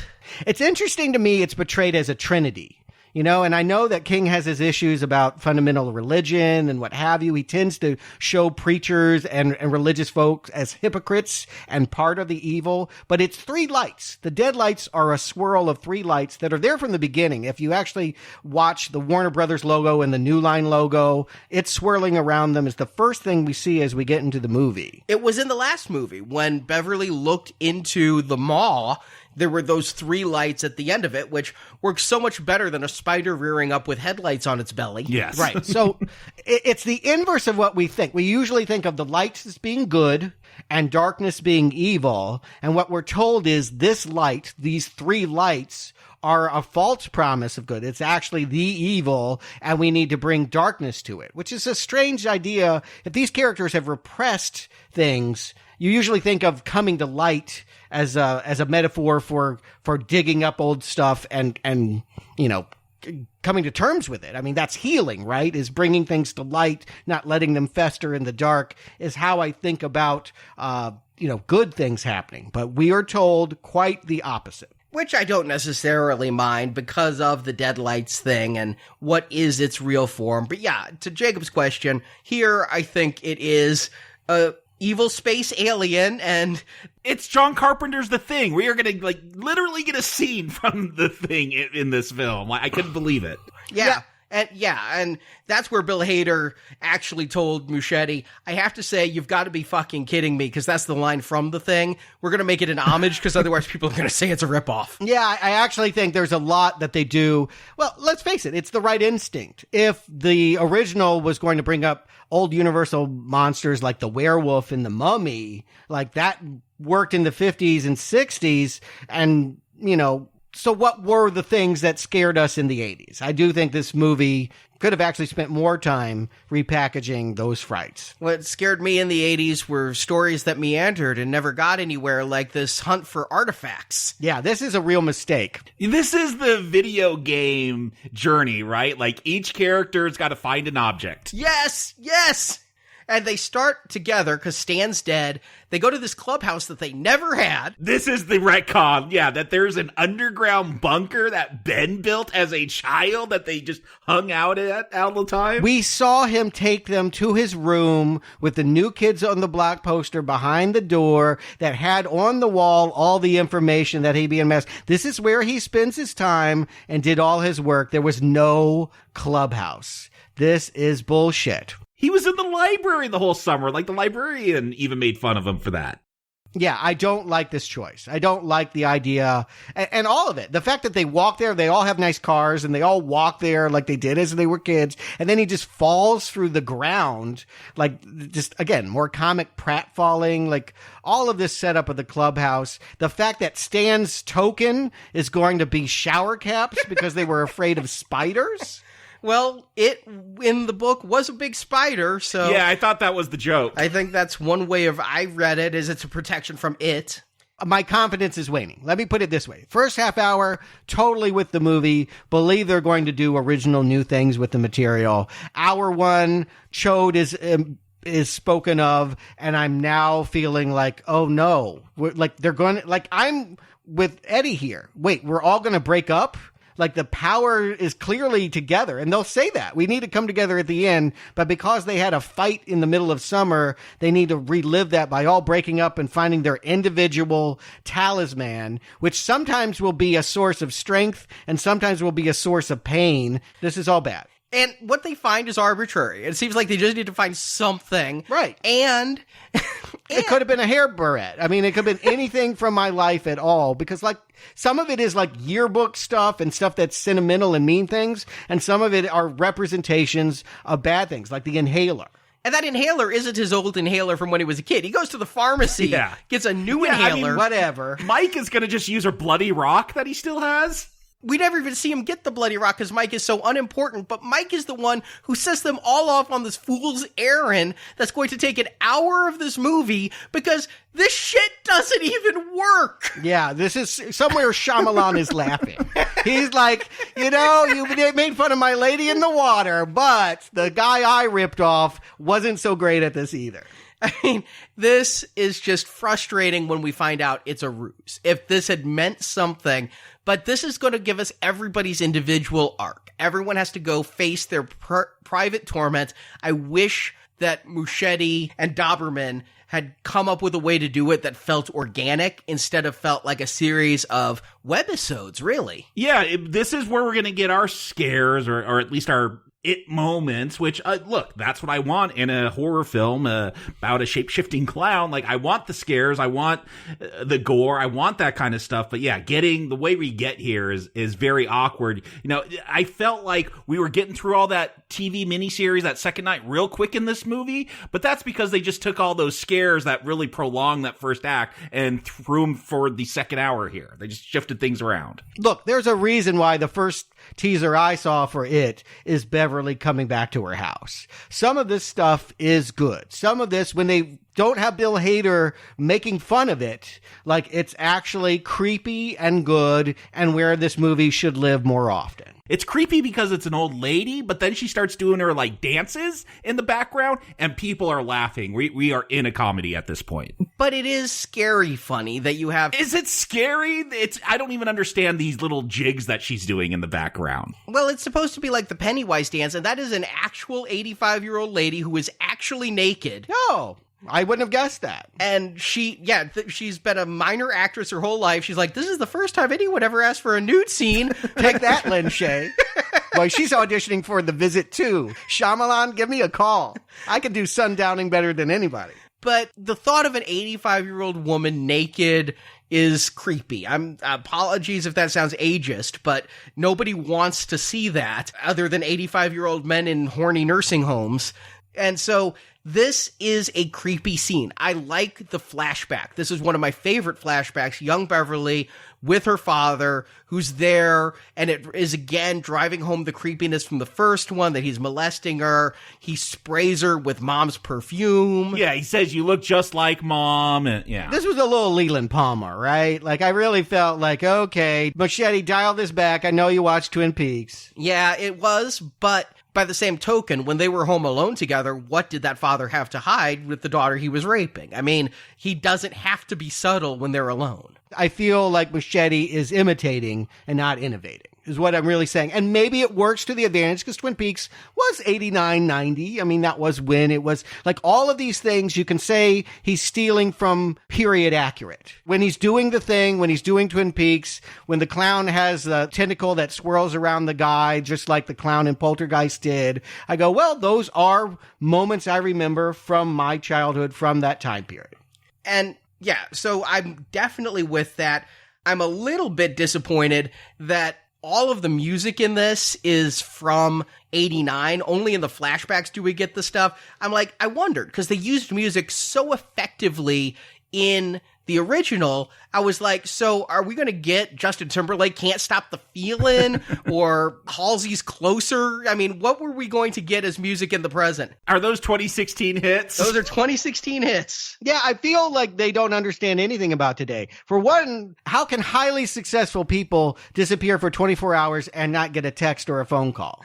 Like, who has heard of this? Like, these are super up-and-coming people in large fields where hundreds of people are talking to them in a day. You don't get to disappear. Like, we don't see them get rid of their cell phones. They just don't have them or don't answer them, which is totally ridiculous. Okay, I get the logic. I guess I'm approaching this. This is supposed to be a horror movie, so whatever. They're not getting calls from their agents, finding out where they are. My issue is, if you're going to do all these little side stories and do a flashback within the side story, I want some kind of resolution that should be setting up the character's arc. And fine, you defeated it, which is the embodiment of all your fears. That's just a little too generic. Like, you're going to introduce that this dad was even creepier and spraying her with perfume. I really want to feel Beverly has some kind of resolution to this abusive father that raped her, and that how that set up a chain of events in her life. And I want that for each character. I don't think we get that. Maybe with Bill, but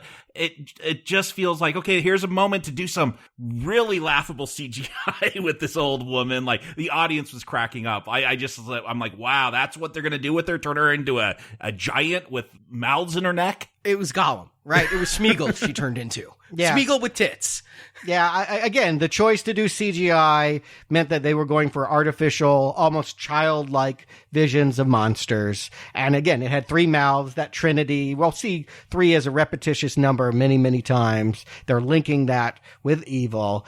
Here's the thing I would say. We don't need to be reminded that Beverly was raped by her father. We remember that. The movie is at a disadvantage in that the main characters don't know stuff that the audience does. We don't need an hour for them to wake up and figure out what we already know. Like, this is a huge lull for us to wait for that. Like, what is more interesting about this scene and ends up not making much sense was that this woman is talking about her father, who came to America and joined the circus and became Pennywise. So was there a real Pennywise before he was co-opted by this space lights?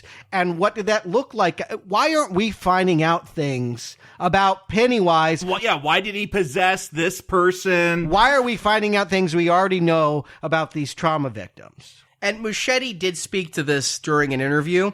If you read the novel, when Georgie meets Pennywise at the opening of the book, he's like, what's your name? And he's like, he gives a number of different names, right? But one he gives is Bob Gray. Now, I kind of wish it said Gray instead of Kirsch on the door, because say maybe she married Mr. Kirsch and he's now dead and she's a widow.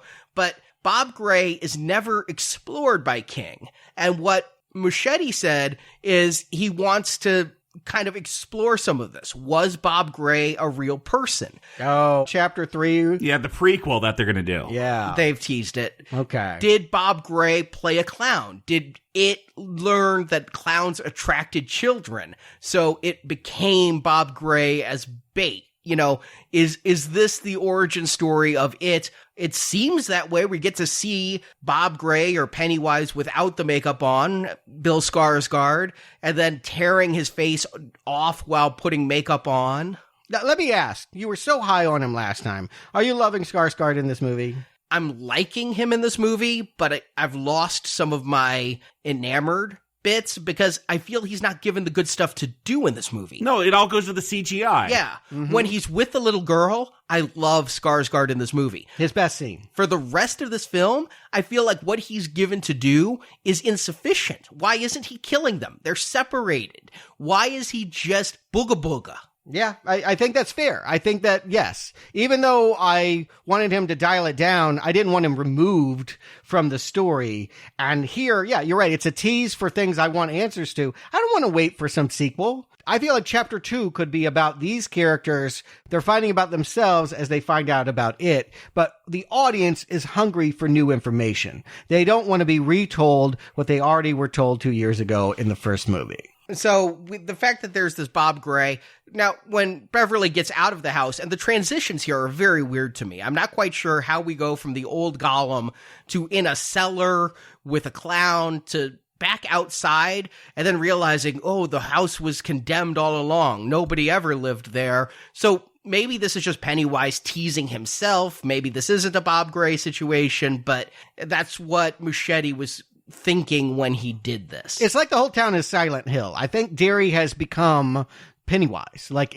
everything here is a mirage, that it is so corrupted by his evil. Even though he's supposedly been dormant for 27 years, I think the infection has grown worse. I think what King was trying to say is it is a symptom of small town callousness, not that it causes it. And so because people in this town are so uncaring and, you know, he doesn't always make sense in like the gay bashing, but he based Derry on Bangor, Maine. He moved his family there against his wife's wishes because he wanted to research it. And when he got there, one of the first things that happened in like 1980 was this actual gay bashing where they beat up somebody from out of town and threw him off a bridge and killed him. So he's taking the ugliness of small town life and trying to bring it to light and using it as an embodiment, a metaphor for that. Yeah, and again, it works so well in Salem's Lot. I really love that book, and you know, the second TV movie wasn't that bad. So I go with that. I feel like there's a lot to be said about the closed-mindedness of small town America. If that's the evil, great, but explore that relationship is what I'm really asking for these scenes to do. I wish that all the moments mattered. I like Richie's a little bit. It's where I start to realize that he might be gay when he goes to the arcade. His artifact is going to be a token, and we're going to have a flashback to him as a kid kind of hitting on Henry Bauer's cousin, but it also just seemed like, hey, I've lost all my friends because we broke up. Would you like to be my friend and play Street Fighter? Yeah, did anyone ever play Street Fighter 1 on an arcade? I've never seen that one. I just skipped to Street Fighter 2. Huge hit. Okay, I looked it up because I thought of Street Fighter 2. I started playing Street Fighter 2 in 92. I did look it up. Street Fighter 1, 1987, massive success. I never played that one, so. And in the background, there's also Rampage and Mortal Kombat, both Warner Brother franchises, I might add, that are based on video games. As is You've Got Mail, the Meg Ryan movie that is behind them and brings up the idea of the Meg Ryan joke earlier and the idea of having a secret love affair. Again, they're trying to do the best they can to assert the idea that this 12-year-old is a closeted homosexual, but they have no time to develop it other than the passing of a token from one kid to the other, who I also presume is gay, but hiding it because Henry Bowers would then abuse him if he were to find out.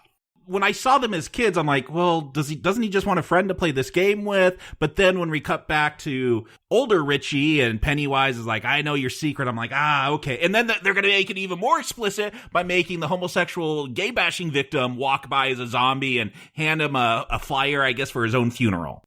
Pennywise was so much better in part 1. Here he's like, want to play truth or dare?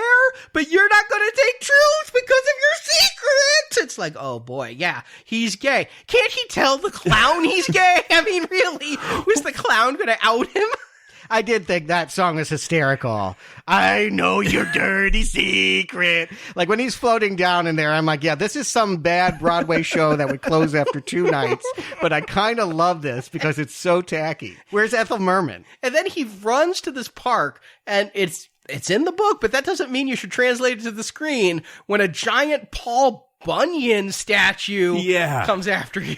Maybe, I mean, you can read something into the idea that this is a manly man and thus, in some ways, getting at the closeted homosexuality. You got to dig deep on that. I don't understand. The most confusing thing about it is Paul Bunyan has an axe when he's standing there, but then when he attacks him, he has like a prong from it looks like a fireplace poker.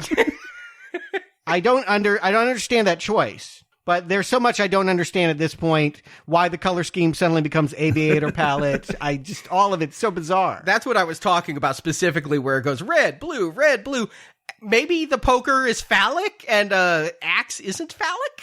Axe is pretty phallic. Again, it's not subtext anymore. They've told us. We all know his dirty secret. It's been telegraphed to us. It just feels weird because I did not see it in the original movie, and I don't know if it was there. I feel like this is another retcon like the Clubhouse. And we see young Richie running to a bridge and writing R+, and like you do with a lover, and it's left blank. I'm like, all right, I can't decide if it's Eddie or Stan, but it's definitely one of them. Well, it's E, right? No, we never see the E till the end. Oh, okay. You just see the R+, and we don't get to see what the second letter is. And we're going to see also in another flashback later. I mean, Bill Hader is so important. He actually gets 2. He's the only loser who went to Stan's bar mitzvah, where Stan went off script. We did see Richie at the bar mitzvah in the first one. Did we? Yeah. Was the bar mitzvah in the first one? It was, yes. It didn't go this way. It's part of the August montage of them all being separate. Okay, with the Dear God song. Yeah, they don't show the actual speech, but we see Richie sitting there watching Stan. Okay, I didn't remember that from that because it was a montage, but yeah, Stan's going to give a speech. He's like, I don't feel like a man, but he's going to give a speech that some adult crafted a long time about facing your fears, and it's good to be a loser and all of this. So because he was the only one there and he's remembering Stan so fondly, I was like, it could be Stan that Richie loves, or it could be Eddie because of all the I fuck your mama jokes. But here's the problem. Correct me if I'm wrong. We came here because a clown's going to abduct you and eat you. Town gossip and feeling insecure about who you are is not the same kind of scary as clown going to bite your heart out.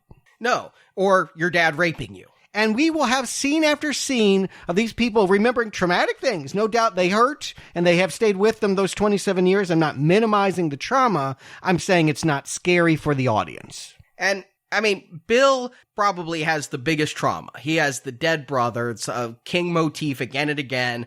Which is weird because Bill does have the biggest arc. I don't feel like he's the main character of this movie. He should be, though. Yeah. He was in the TV movie, and he's nothing in this. And he was in the book. Here, I was shocked that Jessica Chastain was top billed, but if we're going off of screen time and importance, Bill Hader should have the top billing. And then maybe McAvoy second and Chastain third. Chastain's been nominated for Best Actress. None of the others have been up for Oscar. And it's worth saying internationally, McAvoy is top billed. But in the cut I saw, Jessica Chastain was the first name on the screen. Yeah, no, I noticed Jessica Chastain first. That blew my mind. We're going to see Bill, and he's trying to go through. We're going to see him interact with Stephen King in a cameo there as a shopkeep. And he pulled out a Maine accent that he doesn't have when I see him speak in person.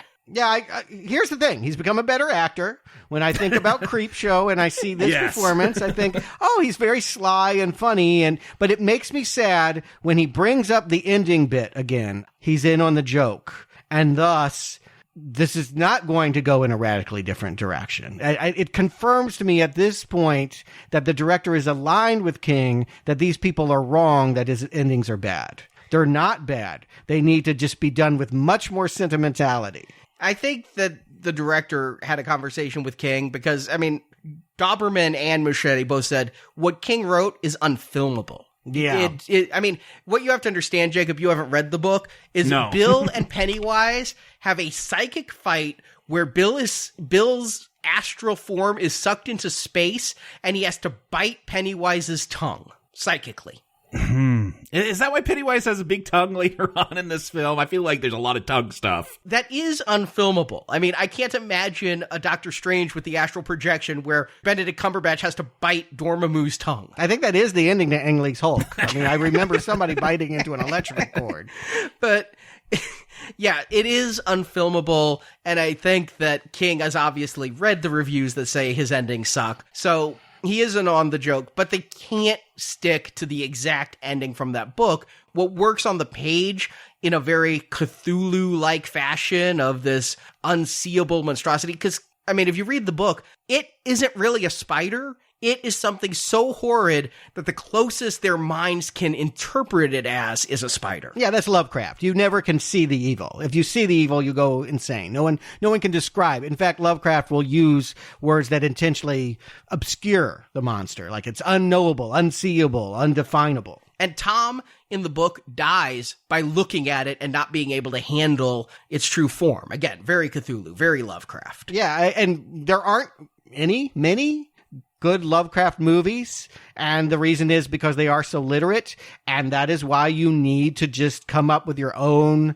stuff. And I will not feel, what I feel like Muschietti ends up doing is trying to do his best to tell King's book while cutting out the stuff that he felt like he couldn't literalize. Yeah, to a degree, but in the book, the root ritual of Chud is not booga booga. You know, it actually works. That was what Bill was doing with the astral projection, was the ritual of Chud. Here, he's getting Silver back from Stephen King, the bike. I'm like, yeah, that's his artifact. And I felt for sure that was his artifact.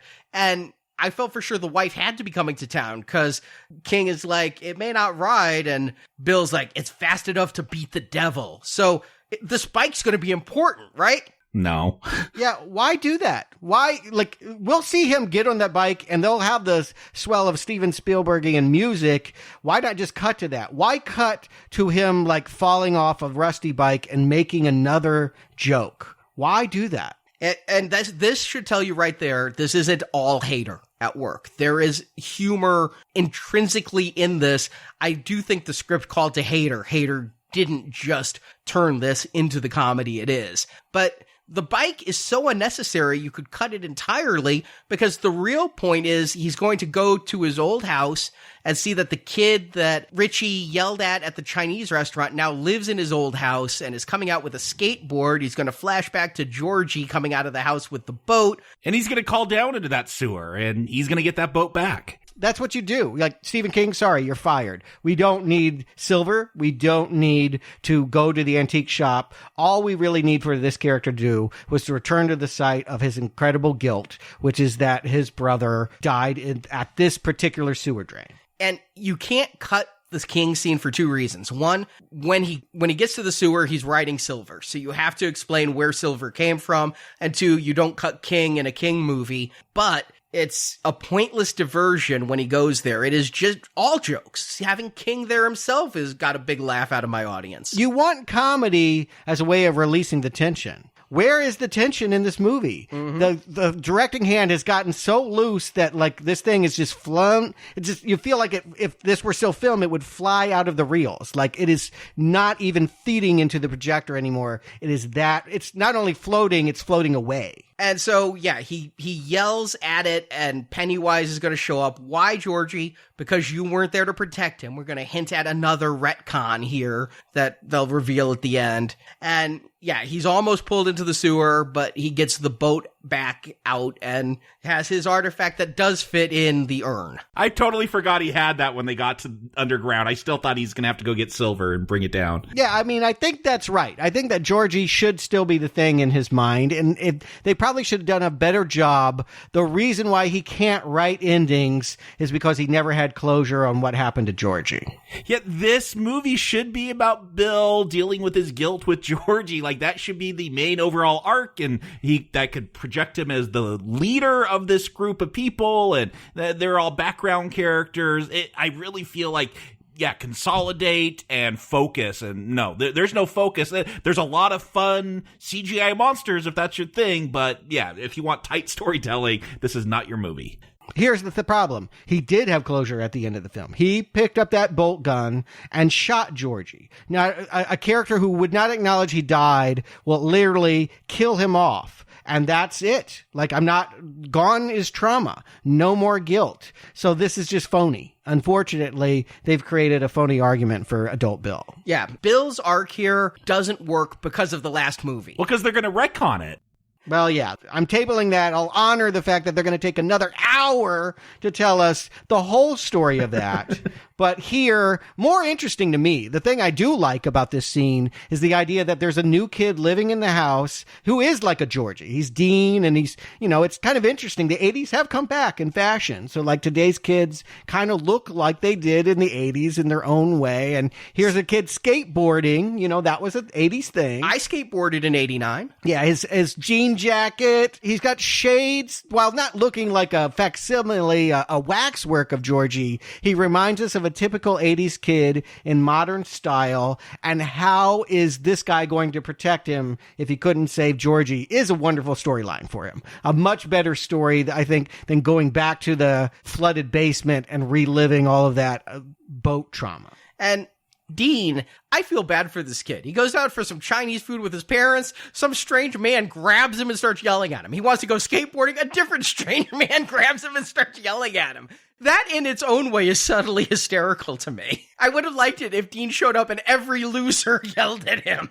But when he shows up, I wish we could now just follow this. We're back in modern times. We've covered the past, but no, we've still got to hit Ben. We've still got to hit all of the other ones. Not Mike. Mike doesn't matter. Yeah. It's just no, I don't want to go back to Derry High School for something that did not happen. This is not a memory. Ben did not go to summer school. There was no summer school. He met Beverly on the last day of official class. So there is no moment in his memory where she talked to him after class. No, but this was after they met. They met on the last day of school. What they're retconning is he went to summer school. He was not going to summer school throughout Chapter 1. And neither would she. No, she snuck in to have a cigarette it wasn't even her. That was all Pennywise. I get that. I'm saying what Pennywise has been doing is infecting their memories and then getting them. And this never happened, unless you're telling me he did in no moment that we ever saw in Chapter 1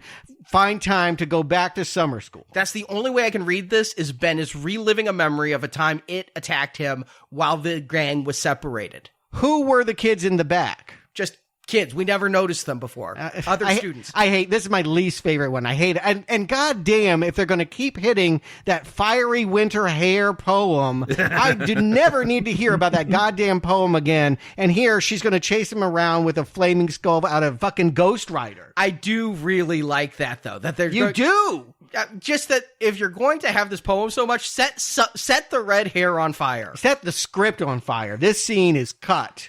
When Ben goes and hides in the locker, I don't know what new kid that is. I think it's one of the Johnnies or Johnny or whatever. But he's got such a creepy grin. I was waiting for that to come alive. The scariest moment in this movie is that poster looking at him while he hides in the locker. But no, he's just going to turn around and, Pennywise is back. And hey, I had some things that I was a fan of in high school that I wouldn't want other people, my peers, to know about, like Michael Jackson music. I liked it, but it wasn't socially acceptable. So if I'm trying to hide that, I don't put a Michael Jackson poster in my locker at school where everyone can see it. Most frustrating of all, Ben already has his artifact. He's never gotten rid of it. It's in his wallet. Yeah, he didn't need to go back in time to discover it. Cut this whole terrible, poorly staged, unscary, dumb scene and let the pace continue where it naturally wants to go in modern day. The only way I can take this is his realization that this is his artifact because he found it in his locker when it was chasing him. And then Doberman said this is a direct callback to the TV series. "Kiss me, fat boy," is a Tim Curry line, not from the book. At no point did Ben kiss it in the book, but there was the time when it was pretending to be Beverly in the miniseries, so they do that here. All you really need is for Ben to realize that Bev remembers a boy kissing her and believes it's Bill. that she has her postcard. That was her artifact that she got out.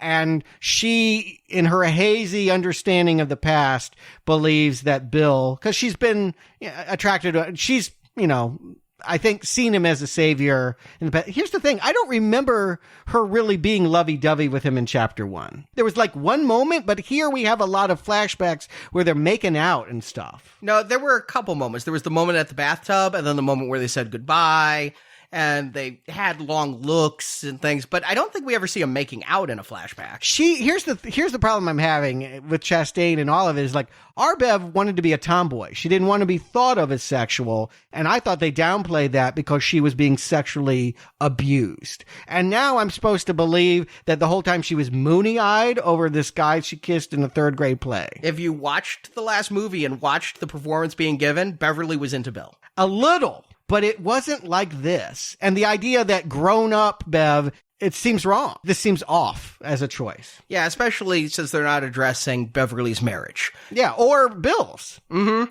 Well, Bill, when they do kiss in present day, Bill gives her a look that's like, I'm married. That's how I read that look. He should have showed her the fucking ring that he's wearing. I mean, does she not see it or she do not care? It's hard to know. But again, this is all problematic for me. And again, Ben is just going to sit there and stew and think, I got these abs for you and you don't even look at me. And the thing is, the flashback for Ben is supposed to show us the real thing is you'll always be alone and you'll die alone. And so that's going to be what Ben has to come to terms with is he isn't alone. What if they were younger? Like, I would buy this if they were 30. Why 27 years even? Like, why can't Pennywise come back 10 years later? God knows abuse happens in small towns perennially. There's never an off decade. Why would you write it that Pennywise takes so much time off? Because King was doing a Stand By Me thing, thinking back to the time he was young and writing this book 27 years after it. Yeah, he was only thinking of himself and assumed that, like, it took him 27 years to come to his own epiphanies about his abuse, not realizing that it's happening all the time, even in this moment and every moment prior to that to other people. It was shortly after it that King confronted his drug abuse and went into rehab. It was one of the last novels. And it's funny because I saw an interview with McAvoy and he's like, he was being asked, you did a scene with King. What was that like? Did you talk to him? And McAvoy was, I'm a fan. I read all his books and he has these themes that repeat and these characters that pop up in one and then another. And so I had a chance to talk to King and ask him about it. And the answer that I most often got was, when I wrote that, I was stoned out of my mind. I don't know. Yeah. I do feel like, a lot of King, you can't write as much as King and think and obsess on everything you're putting out there. You write from your subconscious. You just freeform it. I'm just going to let it all vomit out, and whatever it is whatever it is, and it's your job to interpret, to psychoanalyze, to find meaning. King is the turtle. Yes. Yeah. He vomits out the galaxy of books. Yeah. Speaking of vomiting, let's talk about my least favorite scene in the movie, Eddie's flashback. Yeah, where it goes full comedy. Oh, it goes Deadpool. It rips off Deadpool. Yes. But Eddie goes back to the pharmacy where we see that creepy pharmacist that hit on Beverly. I thought they did some good old man makeup on him. I thought I saw the seams at the neck. Yeah, and you really need Richard Thomas for this mole looks like cancer bit. But yeah, apparently James Ransom also has a mole that looks like cancer. And then it awkwardly transitions to the past where Greta, who's still there, but as a young person, gave him pills for curing his dick cancer or something like that. So that's a different scene than when she signs his cast, because his cast has not been signed. She didn't sign it there. I thought they were replaying that scene to remind him that he's on gazebos. Yeah, I did too, and I wish Richie was there, because when she says the line, "Hope your dick feels better," I had a Richie response. Would you like to find out? I mean, I went there too. This is a bad scene. This is just a very bad scene of little Eddie hearing mommy call for him down in the basement that's filled with every contaminant imaginable, like packs of bloods from IV spilling on him and broken hypos on the floor. So this is again a childhood memory where it is the leper that he saw outside the house chained up, and his mother is chained up, tied down. I don't understand what's going on here. Yeah, it feels like a scene from Saw. with all these needles and everything everywhere. And what, he's trying to save his mom. Yeah, basically they're germaphobes. She's made him that way. So what's grosser than a leper who's chained to the pipes? And I don't understand any of this. No, I don't understand why he's chained and on a leash. Why doesn't he just come out and chase him? None of this is scary or makes sense. And yeah, if it was a memory, in what context would it have happened? I can't understand any of this. And why are we going over the fact that he doesn't like germs? The character's been saying it the whole movie. He said it the whole time the last movie. We don't need this scene. And then the leper sticking his tongue in you is comical. I took that as a reference to Bill biting its tongue. I thought that maybe the tongue going in the mouth was a subtle reference. No, I thought they were getting to Mr. Keene, because when he was up there with Mr. Keene does a flicking of the tongue as well. And he's got that gross skin as well. I think they all have their adult monsters that are still in their lives. And for this guy, it's his pharmacist, even though this is not his regular pharmacist. And then they should have just made it the pharmacist and not the leper from the first film. I agree with that. And what we're setting up here is another retcon. Eddie is so petrified, and we got in the last film, he didn't want this. Eddie was always saying, this is summer, we're supposed to be having fun, I don't want to go fight monsters. But now we're going to find out that he is such a coward that when trying to save his mother, he's like, screw it, I'm for myself, I'm getting the hell out of here, sorry, Mom. And then that's going to be his defining trait for the rest of the movie, starting here at like the 2-hour mark. If we were to make this podcast 5 more hours, I will never understand the musical choice of Juice Newton's Angel of the Morning. What the fuck? I hate this. I hate this. At this moment, my wife and I both turned and looked at each other and just shook our heads. Like, this is the Ghostbusters 3 moment. This is where I'm like, oh, okay, this is the movie you're doing. First of all, Angel of the Morning was a hit in 1980, 9 years before supposedly this might have ever happened. Second of all, it's about a woman that is wanting their lover to wake them up as they are leaving, maybe for a one-night stand or more. What does that have to do with germophobia? I don't get it. No, I mean, there is a little bit of germophobia in I don't want demon vomit all over me. I don't think that's even germophobia because I'm not a germaphobe. I don't want demon vomit all over me. But why do you cut to a pop song? There's a lyric, just touch my cheek before you leave me, but it's not leaving. And I mean, that's not vomit. You're right. I just absolutely hate this moment. It's undermining anything. It because Angel of the Morning was used so well in Deadpool, it is where I equate this song now, is that ironic scene. Oh, that's why you brought up Deadpool. I was like, why is this a Deadpool ripoff? Yeah, because it brought back Angel of the Morning for the opening credits. Oh, I know me some Juice Newton. I like playing with the Queen of Hearts. Yeah, listen, like I knew her back in the day. So did I, but Deadpool recontextualized that song for me to where that's now what I think of. I think that's what a lot of people think of now. Thank you for educating me. I forgot it was even in the movie and don't know where it was. And it's made such a big deal out of in that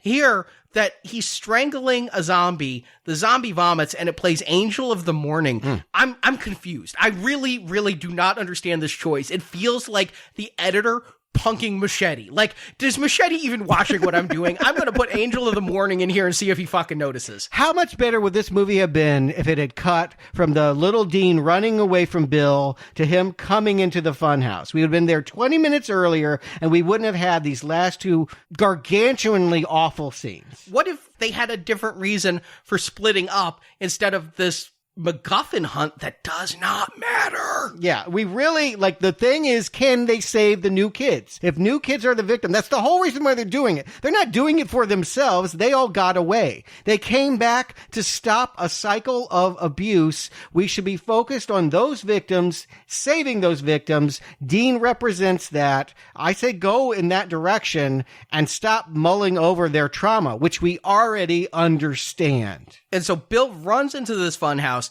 There's 80 minutes left in the movie. All I can think of is he's stalling. I don't know why he wants this movie to be so long, but it feels needlessly bloated and indulgent. I like the carnival scene. It needed to be 30, 40 minutes earlier. Yeah, exactly. It would be stronger if it had logically flowed from Dean saying, you're trying to help me, but I think you're weird. Get away from me. I mean, that's an irony that, this Georgie figure won't accept the older brother's advice and is running from that and is running into danger. Again, I think under the tutelage of Chris, that bully from the beginning that beat up the gay guys is the one that it looks like is leading him into that funhouse. And it wants Bill there, because when Bill's kissing Beverly, what comes down the stairs but a bloody skateboard, and the blood floats, telling Bill, hey, I'm going to kill this kid. And Bill's like, he said he was going to the carnival. Yeah, I didn't like that. We don't need that. Like, it should be obvious. Like, just follow the kid there. We don't need like, I thought that was a misdirect. Like, oh, you should go to the carnival, and going upstairs and helping Eddie, who's about to be knifed by Henry Bowers, in a scene that I have to believe Muschietti was sick that day, and he just called his friend Sam Raimi and said, can you film this? I need to do it. And he's like, yeah, we did a whole Bruce Campbell bit with a knife in a cheek. What happened to this movie? I don't know. I'm the same way. I'm like, first of all, I was happy to see they were going a different way than the book, because at this point, Henry Bowers was going to attack Mike, and we were going to send Mike to the hospital like we saw in the TV movie. So when he stabbed Eddie, and I knew Eddie died in the book and the TV movie, I'm like, is Eddie going to die here? Is this his end? Because he's stabbed in the face. Usually you don't see that in a horror movie as just I like the CGI. You see the blade in his mouth, and he's talking, and like, well, isn't my time? But yeah, he steps in a shower with the knife and stabs him through the shower curtain. I'm like, this is obvious. It's not shocking. Then to end it on the line, you should cut that fucking mullet. It's been like 30 years, man. What? You just got stabbed in the face. You're not Richie. Hey, got a big laugh out of the crowd. Yeah, and this is what happens when, like, people are just, like, at least they know where they're going. Like, oh, it feels warm to feel something. I'll just go with this as a comedy, because I've totally given up on the idea that this is scary anymore. Like, that is a distant memory. Like, I think about this being rated R and keeping the kids out. Like, okay, that's the primary audience. They're going to have a rip-roaring time laughing at physical comedy about a guy pulling a switchblade out of his face. I mean, did Peter Bogdanovich make this? Like, I'm just, who came up with this? Because this wasn't the guy that made the film last week. It doesn't feel like it. It really, I was so happy they brought back the creative team, but I wish they brought back the creative impulse. Yeah, it's off the rails. I can honestly say up to this point, I was feeling this movie was unsatisfying, but recommendable. At this point, I've turned. I'm bitterly hating the experience. I want to know what the point the scene had. One thing that I'm really struggling with this movie is I'm looking at it overall. Everybody is trying to have their own journey, but if you're going to make a movie, those journeys should be in parallel and speak to theme. And the theme of this movie is adults dealing with the sins of the past, the sins of their parents, and facing their past so that they're finally able to move on from it, And that's a big thing in therapy a lot of times, is finding the things in your past that still haunt you and you need to move past it. Yeah. So I'm seeing that as this theme. What I don't understand is what some of these scenes do to feed that theme, including the killing of the little girl under the bleachers, and then this scene where they don't even stop Henry. Henry's going to escape out the window despite being stabbed in the chest, and Eddie isn't waylaid. They're just going to put a bandage on him. That's what I'm saying. Get rid of Henry Bowers. This is all they have to do with him. I was shocked. I'm like, oh, he's still alive? We're still going to do stuff with him? Like, it was weird that he showed up to stab Eddie and then gets stabbed and falls out a window, and I'm like, that's a weird story arc, but no, he's still alive, so I don't know, he's gonna pop up again. But yeah, I feel like there's an idea that this should be about confronting childhood trauma, and then it doesn't do anything about that. Everyone has a pair, like Beverly has her father, and Eddie has the pharmacist. To me, the natural pairing of Henry Bowers is with Ben, because he carved that H in him, which I was expecting to see on the new washboard abs. I'm like, let's see that the scar is still there. Let's see that he's still fearing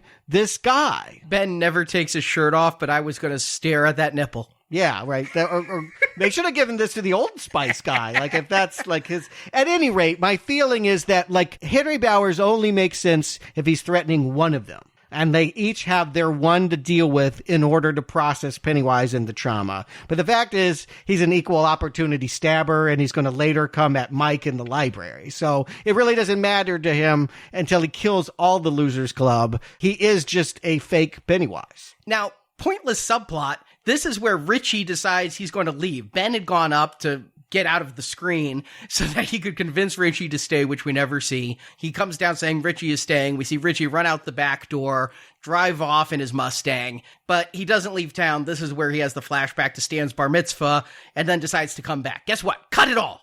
Seriously, cut all of this. Yeah, we're at the funhouse. The funhouse is where it's at because it's where something can be done. Thinking about your past where Pennywise is not going to hurt you. He's well established. I'm just going to sit there and break out some teeth, but I will never bite these people. Never. I have a million opportunities. I'm never going to eat them. I mean, that was my problem with the first film, is that it's a lot of scares for 2 hours, and then he finally goes in for the kill at the end. Like, just kill him. Yeah, so let's stop him from hurting the people that he is biting into. Dean is the thing I'm most into when we see Bill running in here to the Dayglow Black Light Funhouse, Hall of Mirrors, and cannot reach the child in time. This movie is redeemed in the funhouse for me. Best Hall of Mirrors scene since Under the Dragon? I mean, that's a very different scene, and one I like more. It originated it. But I will say that, yes, here is a scene that I can imagine liking if I didn't hate this movie at this point. And I don't hate this movie at this point. I hate Angel of the Morning. That is the only thing I'll use the H word on, is that Angel of the Morning choice. But I'm certainly seeing areas where this film could be improved. I think they got good actors. They should have used them better. So this scene is helping win me back, when I'm... Yeah. I'll go with that. I like the movie better having watched this moment, realizing he couldn't save the child. It spatters all over the mirror. And what's that? And just the way Pennywise worked here, bashing his head against there. It's an upsetting moment to see him break the glass down by battering his head. Maybe that's why he's got those cracks, Jacob, in his makeup, is that's how he's getting around town. He's just totally headbanger. It looked a little like a puppet to me, but I love it when it isn't a puppet, where you get to see Skarsgård behind the spider-webbed glass and smiling. And Bill says something important. I mean, not that we don't get it, the guilt of all of it, but he says, just take me this time. Like, again, his whole mission is to self-sacrifice, and that's why he's going to run off to the climax alone. He doesn't want to endanger any more lives. Good news, they're not ever in any danger. And why doesn't Pennywise take that deal? If you remember, at the end of the first movie, he says to the other kids, leave me, Bill, and I'll let you all go, have long, fulfilling lives. So here he should be like, all right, good. I'm going to take out Bill. The rest of them are just going to leave town without him. I take Bill, and then I'll eat this kid after that. Yeah, you could have that be the reason the group... I mean, they were copying the whole Beverly line from the first one, but... Sure, but that's fine. I like that better. Yeah, have a reason for them to get together. I don't understand why they all join Bill, except that's what they have to do. They're the losers. Maybe the only thing that they get right is that they realize they need to bring Mike along. He is not going to be sidelined from his attack by Henry Bowers.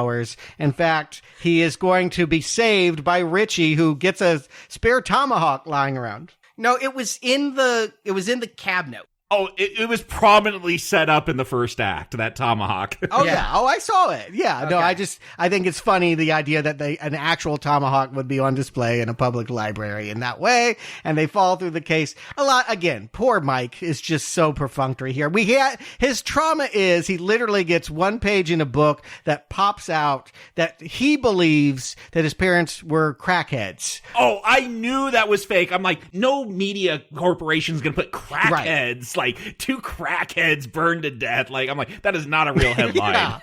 Yeah. I understand media can be racist or racially insensitive, but no one has ever written that obituary. Yeah, you say Mike doesn't get sidelined for the climax. No, he got sidelined for the middle hour of the film, though. He doesn't go find his rock. He doesn't have any flashbacks from the past. He gets a brief look at a newspaper and a very short fight with Henry. But if I can steal Richie's joke, they're finally going to go to that house, which is long overdue.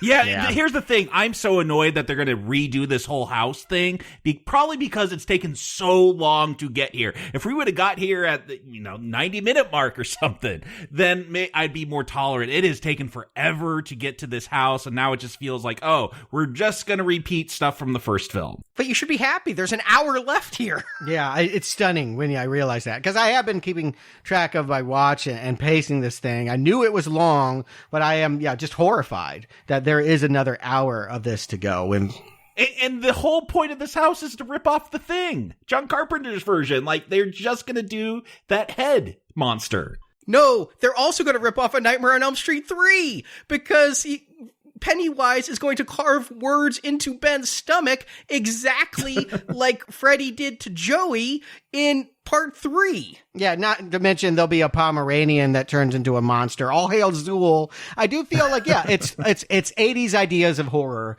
are now being displayed. And maybe that's correct if you realize that King trafficked in 50s ideas of horror. One thing I would add is The Thing wasn't a hit. Most kids, unlike me, my father took me opening weekend, most kids didn't watch that film, wouldn't remember the spider head. And I don't think that we're supposed to think that it's a quotation. I actually think that they think they're getting away with it. No, Hader said on the set, I need to say this line. We need to pay homage to The Thing if we're going to have a head with spider legs. It's so horrifying in Carpenter's vision. Here, it's all a joke. I mean, it's all so Richie can do one-liners about, oh, there he is. And why do it if it's for comedy effect? I mean, aren't we now entering the climax where you absolutely don't make us laugh? But here we're supposed to get Eddie's character moment again. He's too afraid to help pull this head off Richie, and Bill isn't strong enough to do it alone. So Beverly and the others are going to come in through a window or something? I don't even know how they got there, but I think it's a window. He ought to be afraid because that gash in his cheek when he's swirling around in sewage water will be infected and he will die of that. If he didn't die down there, Yes. He would die minutes afterwards of that infection. He is a walking dead. Yeah, the word septus does come to mind. Oh, yeah. I can't believe that they brought him with that gash in his face. He didn't even get it sewn up. I mean, it's still bleeding through the gauze on his cheek. Yeah, and they literally just put a Band-Aid on it and said, let's go. And he's game, though. I mean...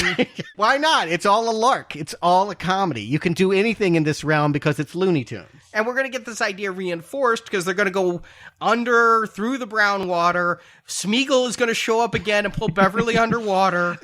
I have to believe that they wrote something with that husband. They filmed stuff with the husband coming back and attacking her, and they realized it was too long, it was too complicated, and so they just did this. Because, yeah, that old lady pops up, grabs her, pulls her down, and they don't even bother to show how she gets away. Everyone just dives under the water and pulls her out, and they're like, okay. I'm like, oh, there must have been a different transition that was just elongating the movie way too much, and so they just made it this lady, this neighborhood lady we haven't seen in an hour and 15 minutes. The lady was the scariest thing in this movie. They made the right choice to use that scene as a trailer. Scarier than anything Skarsgård does in this movie. But, yeah, bringing her back as this I'd almost call it claymation graphic, instead of CGI, some kind of claymation CGI. It's not even a fight. Again, it'd be one thing if she fought with it. She goes under the water, it's time to sink, and then they come up and she's fine. Let's keep going. Okay, well then why do that at all? What was that if it wasn't a psychic battle of some kind? It's, I think, supposed to be so Eddie gets to be like, don't be mad, Bill, because... He already was doing that. He was doing that with the spider head in the kitchen. We get it. Eddie is afraid to go down, and so you give him the part of the fence so that he feels that he's a monster hunter now. Like, how many scenes do we need to hit that gong? Well, speaking of gong, let's start the ritual of Chud. They finally get down there to this millennia-old husk that it came to Earth in. Yeah, it looks like H.R. Giger's take on the Fortress of Solitude. It's like, you can see the impact marks, but it has that dark quality that he always brings. That there's a lattice work to all that stuff. That, again, I don't think that's a mistake. That we will get replays of aliens in this climax with the way that Eddie dies is just the same way that Bishop the android dies in Alien. I don't think that's a mistake. Again, they're inviting the idea that we're reliving our 80s movie memories. But wouldn't that make more sense if you had a feeling like the kids had some affection for Alien, and so he's turning that against them to scare them? I don't know. There's a subtext there that they're bringing back the 80s to frighten them. I just feel like if that's what they're really trying to do, I don't know. You don't have to make it Stranger Things and make it super obvious, but a few lines. I feel like, that we're going to use what scared you as a child, the movies, the media, whatever, is going to come back and still haunt you because you haven't dealt with trauma. Make that a little bit more obvious. I know I'm on the right podcast to get the answer to this, but I couldn't help thinking about the creature that ate Boba Fett in Jedi. The Sarlacc. And thinking it looked exactly like the tunnel that's above them at this, where that's lined with teeth, and that the deadlights come down to go into the bucket. Listen, despite how much people say the Sarlacc was Vegeta dentata, this is, it's pink, it's shaped that way, and there's holy light at the end of it. This is a big spiky pussy. Yeah, and again, why make it female? What are we playing with gender ideas and all? Rich stuff to explore, but again, Muschietti made Mama, and he would be the only one to look at the mother as a horror figure and not find any Freudian ideas about it. These things almost don't even occur to him. That's really frustrating. But it looks great. That's why he got the gig, is that he's making this stuff look dramatic and epic, even though at this point it's also looking awfully silly as they throw the stuff in the bucket and burn. Which is why they're going to have Bill Hader call it out. How is a token going to burn? How is a rock going to burn? It's going to take forever. Why would you want to burn some of this? Some are objects of pain, the inhaler, Georgie's boat, the token even, but why wouldn't Bev want her postcard? Why wouldn't Ben want his yearbook page? Because you have to sacrifice something that is meaningful to you, I guess. No, I would think you'd want to burn things that cause you pain and get rid of it. I could say that maybe that yearbook page caused him pain because if he could have forgotten Beverly, maybe Ben wouldn't be alone. Okay, I'll take it because what else do I got? That's sure. All right. But also, Mike did say you're supposed to sacrifice. It's supposed to hurt. Yeah, but why? Eddie giving up his inhaler, he's still tugging on it even as he's throwing it in. Yeah. Mike's sacrificing a bloody rock. That's something that meant a lot to him throughout his life. Forget Mike. Mike don't matter. And Richie is sacrificing an arcade token that was so important, it didn't even get included in the first movie. Yeah. Anyway, okay, so maybe some of this stuff was set up before, some of it's not, but whatever. They're doing a ritual, and this is where we find out that they were always fated to fail. That Pennywise is laughing when he lands into this bucket. The lid won't close because it's a red balloon inflating until it pops. And we now take a look at, I guess I'll call it Spider-Wise. I've read that online too, is Spider-Wise. Is that what they're calling him? Yeah. Oh, okay. Well, yeah. Crab-wise, I guess. He's almost more crustacean than he is spider here. Much, much better. I've complained so many times on this podcast. I hate it when you bring in the big monster and take out the actor. Perfect solution. Although it did not work for Lost in Space. I was thinking of Gary Oldman, where he's like, I am arachnid. At the end of that. Nothing worked. Nothing worked in that redo of Lost in Space. And this is very similar, where you have the actor become the spider creature at the end, but it works so much better that you have Skarsgård performing on a monster body. I know the movie has it, but let's just try to imagine what Mike was thinking. All right, I'm going to call all my friends together, get this bucket that I sabotaged, that I hid the fact that it admitted its own failure in its ritual, and cut off that piece that would expose that, and drag them down into imminent danger when they could go about living their lives unharmed until they died of whatever Beverly dreamed of at some point. Who knows what the hell that is and why it would come to be and how Pennywise would guide it, whatever. And so he's brought them all down here to do it. He believed that he had more mojo than an Indian medicine man. He believed that they had more faith than the Native American people that first fought it. I wish there was a different reason. I wish he was bitter that he was the one who stayed behind and he wanted to bring them all down and let Eddie live and maybe Mike dies, although you never want to fall to the trope of killing the black one. But this is bad. He's like, well, the Native Americans didn't believe, but I thought we believed enough. Again, why would you believe that? Why would you draw that conclusion? You took their dope. You watched them die. I just don't understand why you think you have more going on for you. If they could have somehow tied that into his trauma of watching his parents die in a fire or something that he felt like he could have saved, that, I don't know. You got to tie these themes together. Like, that is my biggest problem here is you set up a lot of little threads. Oh, you could make this really meaningful, but nope, nothing gets explored. No, we're going to scatter them apart, and with the exception of Richie, put a bow on each and every one of their personal trauma. We're going to literally have adult Bill looking between Kid Bill and Georgie as they argue, and we're going to have the worst retcon, I think. I dislike this almost as much of Angel of the Morning. So this isn't in the book? No. Because it doesn't feel true. Like, I felt like Bill was really sick in that first film. Like, why? He's helping Georgie make that boat. I don't feel like he's ever faking it. Oh, come on. Like, if you didn't want to play with your brother, I can speak from experience as the younger brother, you just get the door slammed in your face. You don't sit around with paraffin making a paper boat that would take longer than if you had actually gone out and played with them. Exactly. The fact that he spent so long making the boat and doing all of that, it was not faking because you didn't want to play with your brother that day. So this is a retcon that, if you've seen the first movie, is strictly unbelievable and out of character. And there's so many more ways you could play with this. But in the last movie, Georgie did say, "You lied and I died." And I never quite understood the lie. So I guess they were setting this up a little bit. But no, I took it as Bill was always sick. It's bad. Any way you want to carve it, like just this whole psychodrama of I have to kill myself and drown Georgie again. Like, we already did this. Like, your story was wrapped up. It would just be much more helpful if Bill was corralling the children that had been seized. If all the people that had been taken from Derry in 2016 were here and he was trying to save them in the way that he couldn't save Georgie, that's what you give him to do. But to play this out again, yawn. It's just not as good as they did it in the first one at all. And what is up with the cattle prod gun? Like, young Bill tries to shoot older Bill with it. It doesn't work. And then he turns around because I guess that's really Pennywise. Yeah, he didn't even have the cattle gun. He was never on a ranch to kill sheep. Yeah, it's so weird that he pulled out the cattle gun. This is so bad and so clumsy that I don't even want to give it any more merit by expending oxygen on it. Well, Mike gave Bill the cattle gun when they fought it the first time. But that had nothing to do with Georgie. It feels like you should have to do with Georgie. Bill killed Georgie with the cattle gun, so Bill's going to kill older Bill with the cattle gun, but it doesn't work because it doesn't believe. I actually think it's lamer what they do with Bev and Ben. Oh my God, this is so bad. Yeah, that he's trapped in the collapsing clubhouse while she's thrown back into the bathroom stall flooding with blood because they want to be The Shining. Yeah. They even are going to do Here's Johnny. I couldn't believe, and I didn't recognize who the person was, but yeah, some woman pokes her face in and says, "Here's Johnny." Who was that? No, that was Henry Bauer.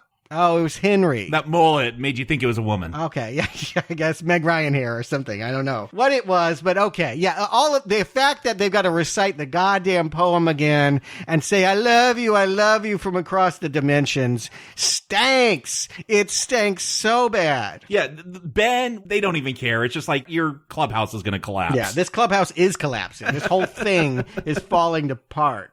All right, I'm going to give a compliment to the scene, though. Benjamin Wallfish. I didn't know that name, but I've seen a lot of movies he's worked on. Hidden Figures, Annabelle Creation, Shazam, Hellboy. He's the composer for this film, and at this moment, he is pulling some Christopher Young Hellraiser shit going on, and I'm loving the score. It does not fit this scene at all. It feels like Pinhead is about to rise out of an altar, but man, is that some good music with this lame-ass scene. I couldn't hear it over my screams of despair. Truthfully, I have a problem with the sound mix of this film, though, because the music is so loud. Oh, it was all... There were so many lines I couldn't hear. Yeah, their music is overplaying the dialogue so many times that I'm struggling. I actually thought it was the theater. I was about to go out and complain, but I guess that's just the mix. And I thought it was because I saw it in IMAX, but you didn't. So this is the mix. Again, is the editor just fucking with Machete? Was Machete off getting stoned? And the editor's like, I'm going to see if he notices nobody can hear this.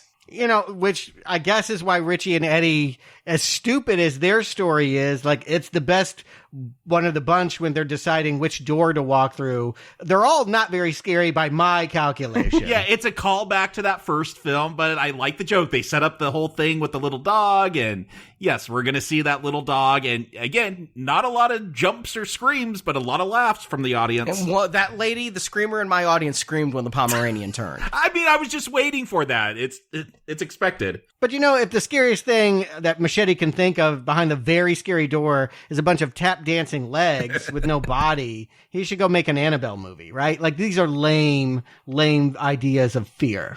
I mean, the guy who wrote this did write the Annabelle movie, so. Oh, God. Well, I'm on to something here. But again, because it's so comedy and because the audience is enjoying it so much more than the rest of the stuff, you can just feel it. You can feel it in the crowd because of their laughter, because of when they lean in. Yeah, the dog and all this stuff is winning them. It's almost like they should go back and refilm chapter 1 as a comedy to fit. Yeah, it is true. This movie works better as a comedy than a horror. Just to jump to something, I saw this with a friend of mine, and we walked out, and you guys probably can tell I don't like this one as much as I like the first one, but I talked to him, and he's like, this movie's so much better than the first one, and my jaw hit the sidewalk. I'm like, what?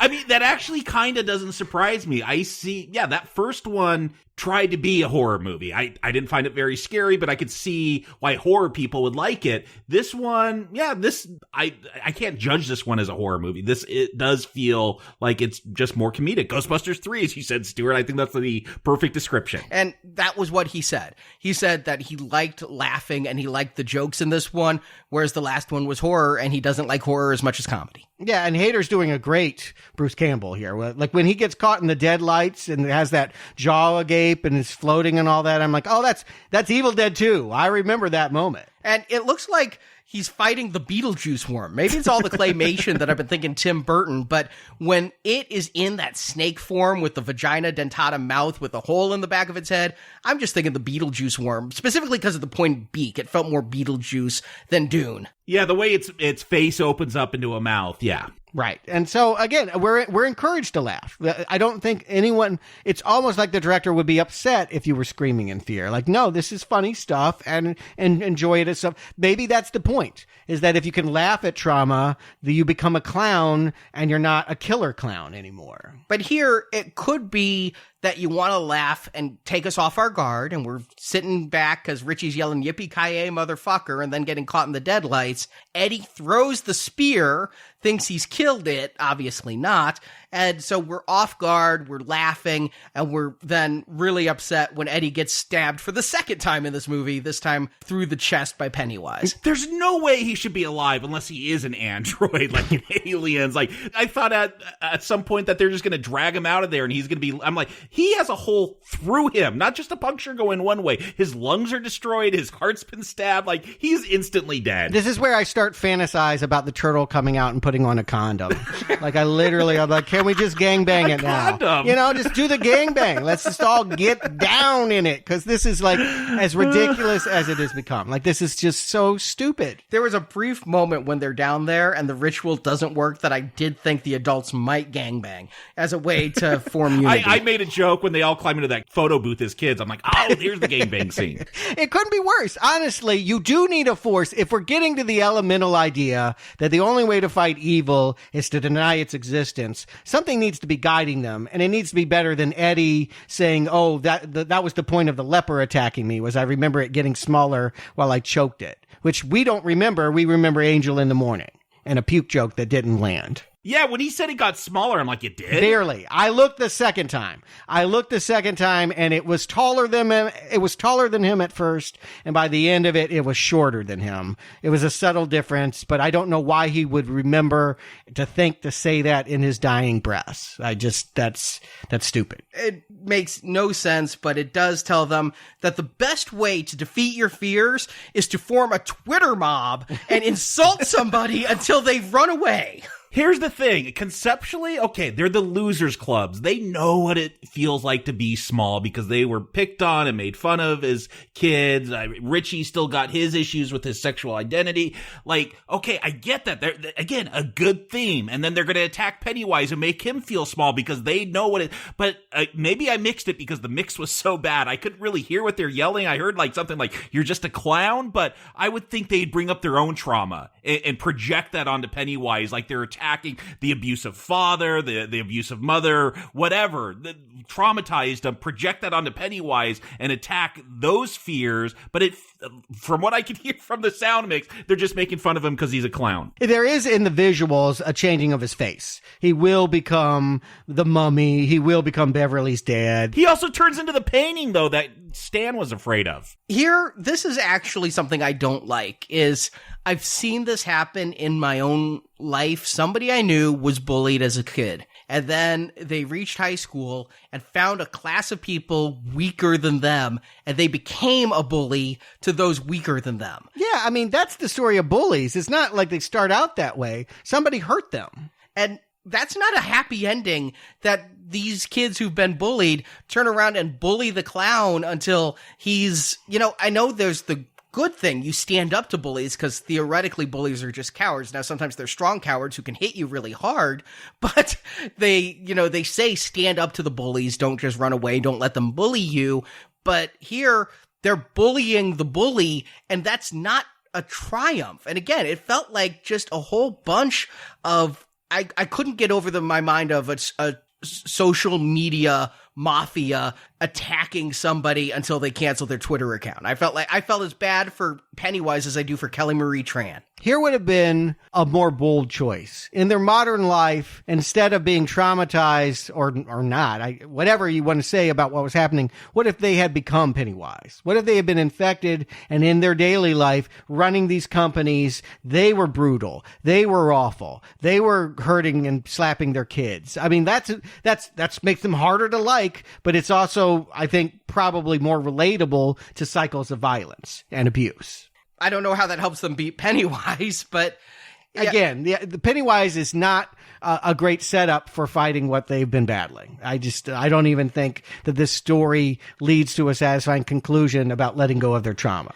It's hard, I feel, to find an ending. I mean, I don't necessarily have an ending for King's book that I think is better than King's astral projection tongue biting, or that I think is better than the TV series Shoot 'Em with Silver Earrings, or than this. Turn him into a baby. I can't come up with a better ending. It is a hard story to give a fulfilling ending to because it's a metaphysical demon, so you can't just hurt it physically. This is better, though. Turning him into a baby is better than shooting him with some silver earrings and then ripping his legs off. I mean, we saw it in Nightmare on Elm Street. You brought it up. I mean, they just deny him. I don't believe in you, and it goes away. That's never satisfying because the audience does believe in him and wants him to be real and loves the evil that he brings. So to have it not be a physical confrontation where you're actually battling and stabbing and fighting back, but just, name calling. Yeah, he deflates like the balloon that he is. And Mike gets to reach in and pull out the heart because Mike has had nothing to do the rest of the movie. Pennywise gets one last scare. I thought he might have, again, he should have waited and bit Mike's hand off, but he just becomes monstrous for one last second before Mike rips his heart out, and then all five in unison, like they made the pact at the end of the last one, they crush the heart in this one. Right. Neibolt House collapses. Again, why was it standing in 2016? Is Derry doing well? Like, the story of small town America, in my mind, is not that it has thriving main streets full of shops and... Especially in 2016. That is when Trump ran, and that's like one of his platforms. Small town America has been ignored. Like, yeah, they got a thriving economy in Derry. They got a carnival going on.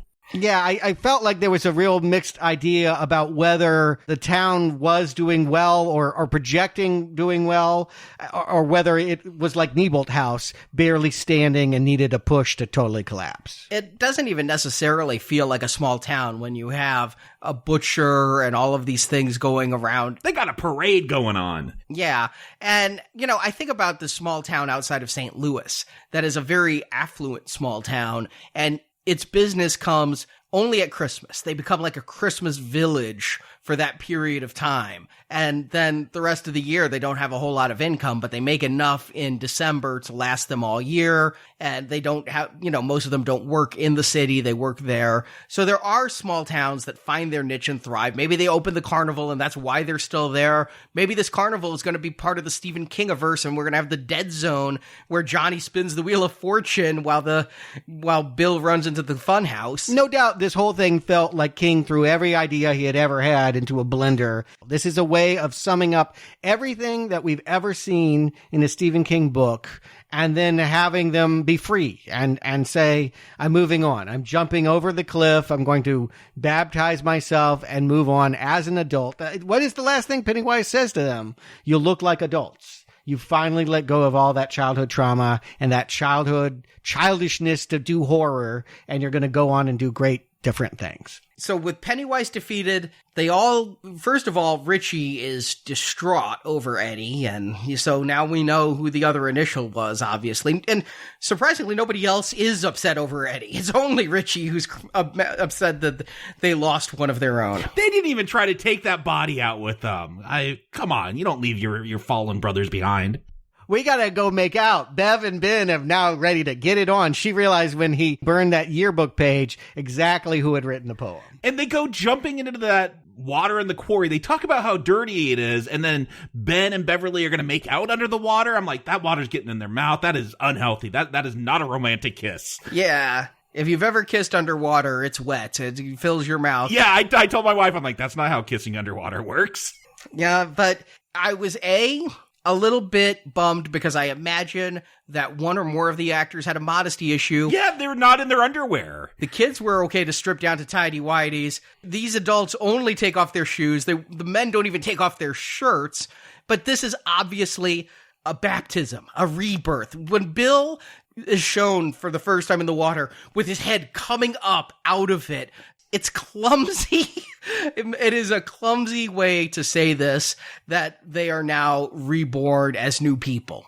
But if they had stopped here, I would simply say mild not recommend. I didn't really like this. There were some things that worked. There's too much that I didn't like. Not recommend. We got to bring Stan back, though. Instead, the balloon is going to inflate so large, I don't think it can be made how angry I am by what they do next. I killed myself so you would win. Oh, fuck this shit. How can they do that? So are you guys saying, 13 reasons why this is going to inspire people to kill themselves? I think there's a danger of that, for one. Not really, because this movie's not inspiring for anything other than laughter. But I do think, why are you trivializing the fact that a man killed himself, obviously, because he was frightened? And so to try and say that he did it for heroic reasons so that they can put this very bad happy ending, which supposedly was the problem with Bill's book, or what they wanted to do with it. That they wanted to have a horrible happy ending, and Bill wanted to not do that. And instead, I guess he's realized that there's no other way, that he just embrace it, and that he's obviously, when we catch up with him in the epilogue, he is writing their story. We can tell from the passage that he's typing that he's talking very much about Eddie's overprotective mother, and the reason why he knows the ending is because he's lived it, and he's lived through it. Felt very Stand By Me with Richard Dreyfuss. Yeah, very much that. And yeah, we're seeing all the characters. Again, just such a bow, such a tidy, don't even be mad about the suicide. We're still losers and it's cool, nerds. I mean, this is just bad. Mike is going to be, I guess, heading off to Florida. Who knows? He's never dated anyone or had any other family contact. We know his grandpa is dead because we saw that funeral thing posted up. He'll see the real headline about his parents finally. They weren't crackheads. Yeah, it was an electrical fire. And yeah, young Mike in the clubhouse, he's like, I want to get out of Derry and move to Florida. Couldn't we at least have adult Mike be like, I'm finally going to Florida? But no, he's like, I don't know what I'm going to do. I'm just going to leave. Yeah, we see that he's packed up. They thought about it as much as anything with Mike. Yeah, he'll just drive off and give us our final shot, sweeping drone shot of Derry. But yeah, again, I can't tell you how offended I was that we're supposed to feel good that Stan killed himself. How could you? I didn't necessarily take it that way, but I did transcribe what he said. And it's like, think of this letter, he starts by saying it's not a suicide note. And I'd really want to know in what frame of mind his wife finds the body, finds this letter, Right. decides to Xerox it 7 times and mail it. Find 6. Oh, I thought he wrote the letter out 6 times because he's got multiple envelopes out. Like, I thought he had them all ready to go. Yeah, I assumed that he did all the mailing before he made the bath. You know, like, let's just stop. It's so stupid. But yeah, like, The return address was his wife. And Mike says Stanley's wife sent us a note. But then he says it's not a suicide note. Think of this letter as a promise. A promise I'm asking you to make me, to each other. An oath. Be true, be brave. Don't ever forget we're losers and always will be. That's trite. to say the least. Is this how any single individual that had enjoyed Chapter 1 wanted this story to end? Let's find out.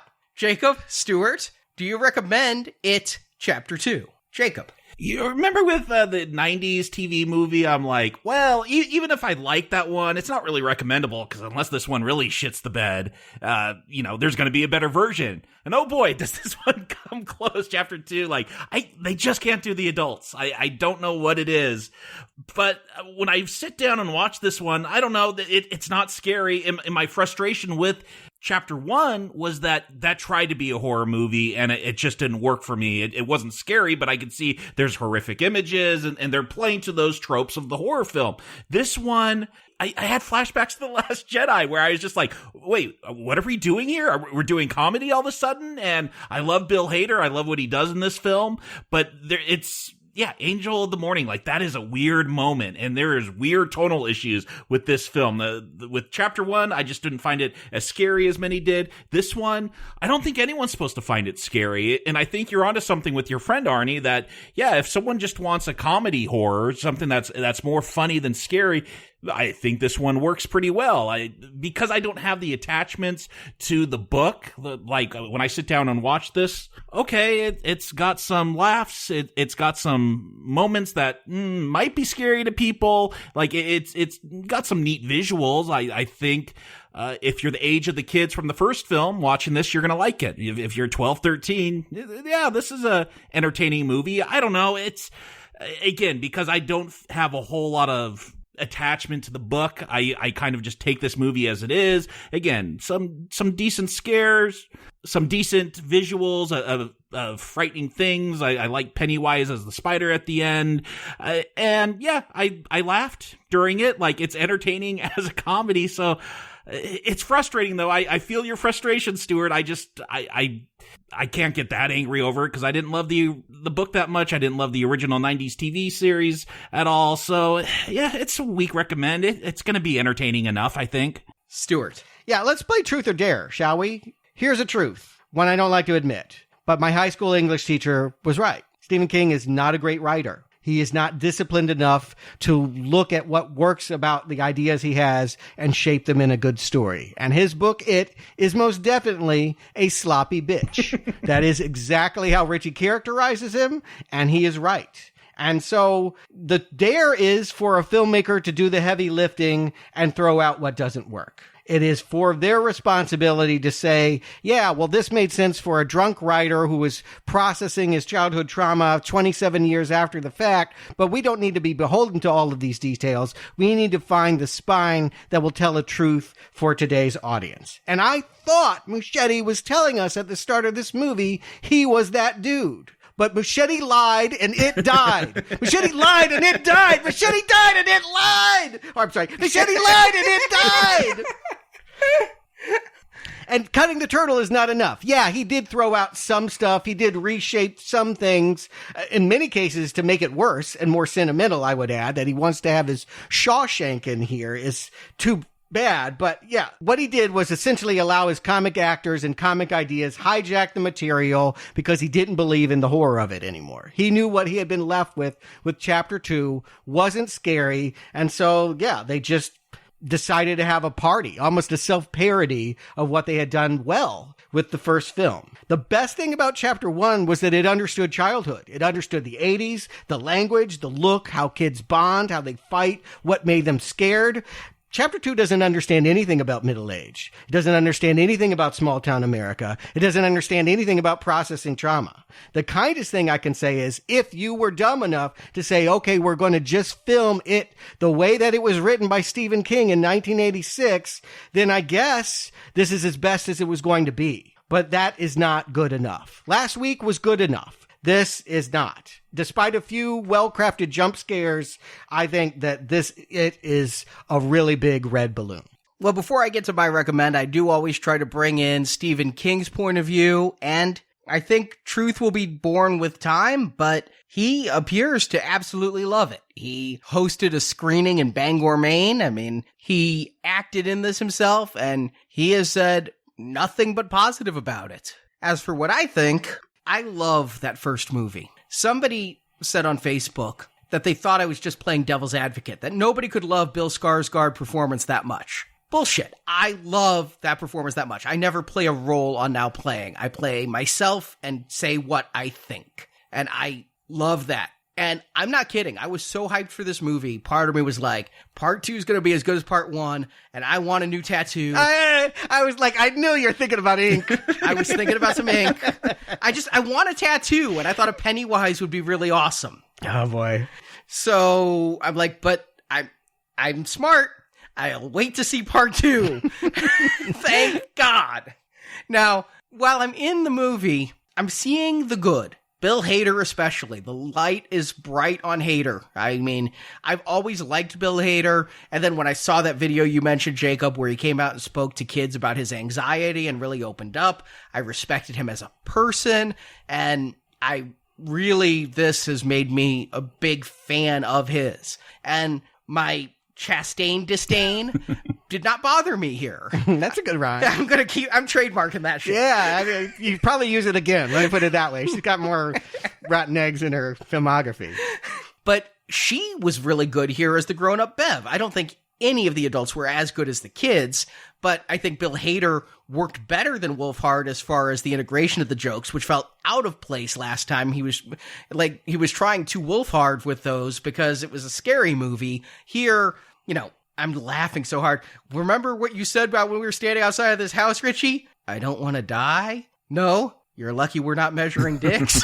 I mean, yeah, Hader wins the movie. But I'm realizing, my God, there is so much stalling here. And then when you find out the end reveal that it's all a lie, I'm pissed. I'm pissed because there's so much more you could have done. And I'm questioning, I know the first It movie, if you go back to its original creation, was in production of some sort for 8 years. And scripts got handed down. There were multiple writers credited for it. Here with Chapter 2, you have 2 years. Only Doberman is writing it. Yeah, Kerry Oji Fukunaga is nowhere to be seen. I don't know if he had any contribution to the last movie, but he was going to be that first director. And so we have the writer of Annabelle and Annabelle Creation, The Nun, and executive producer of Curse of La Llorona, and writer of Annabelle Comes Home. All green arrows, right? That's not how I remember it. I gave one. So I have to look and think maybe Doberman was rewriting something that was more solid, that was more scary. And maybe I don't like Doberman's brand of humor, judging by the Annabelle series.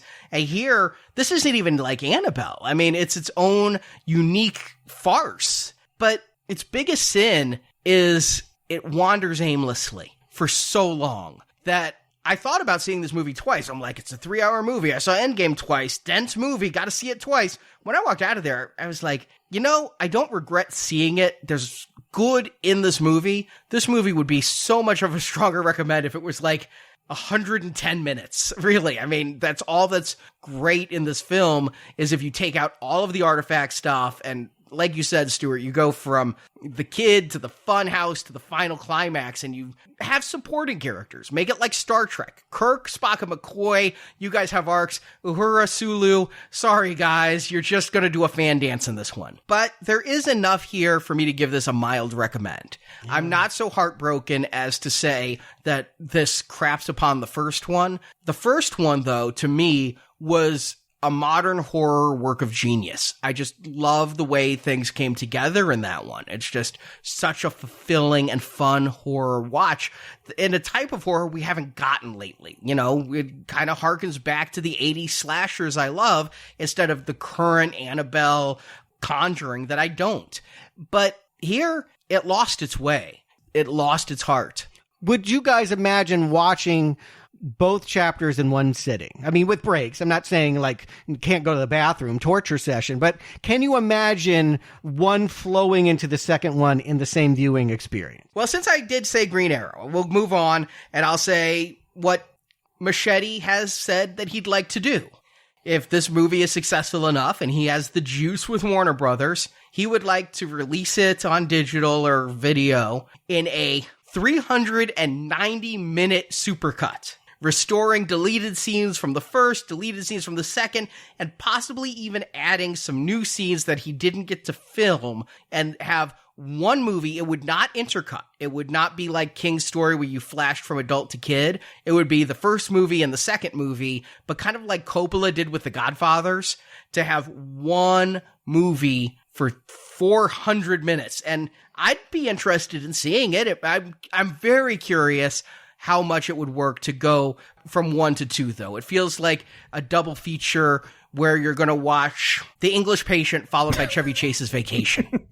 Well, that's quite a pairing. I don't know if I'd want to watch these two as a double feature. Again, one right after the other one, because the second one retreads so much. I do think maybe, mimic the King book and tell these two stories, re-edit it so you have the adults and the kids storylines going on at the same time, because I just don't see how the adult storyline works in it.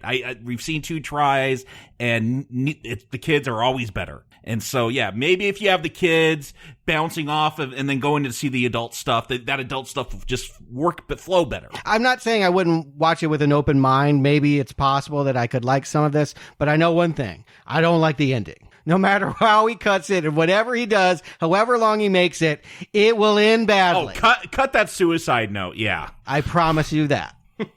But I don't think we're done with either Machete or Doberman. You mentioned Salem's Lot many times in this podcast. Doberman is writing Salem's Lot to be produced by James Wan. As a movie? A movie. Oh, okay. I'm game. I want it. I like that one. It's probably, at this point, my favorite Stephen King novel. And Machete, we're not done with him either. He is moving on to a film that I really thought was vaporware. I thought we were never going to see this. The DC Universe Flash film. I can't believe the DC Universe is still going on.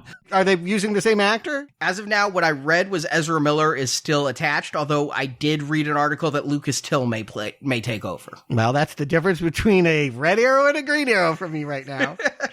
And then, as for Pennywise himself, according to Machete, this is the conclusion of the book. There is no part 3. This is the end of the journey of the losers against Pennywise. But, ...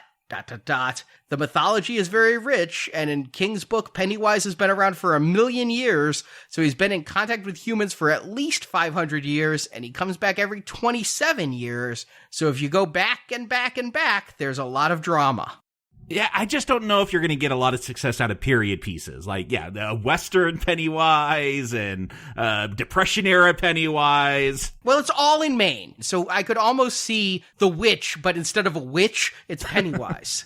I don't see Machete pulling off that. I'm actually going to make a different prediction. They will have elements of that in the future movie. They are going to have modern kids, children, facing off with an evil clown. I personally feel like this is the end. No, come on. Did you not see that opening weekend?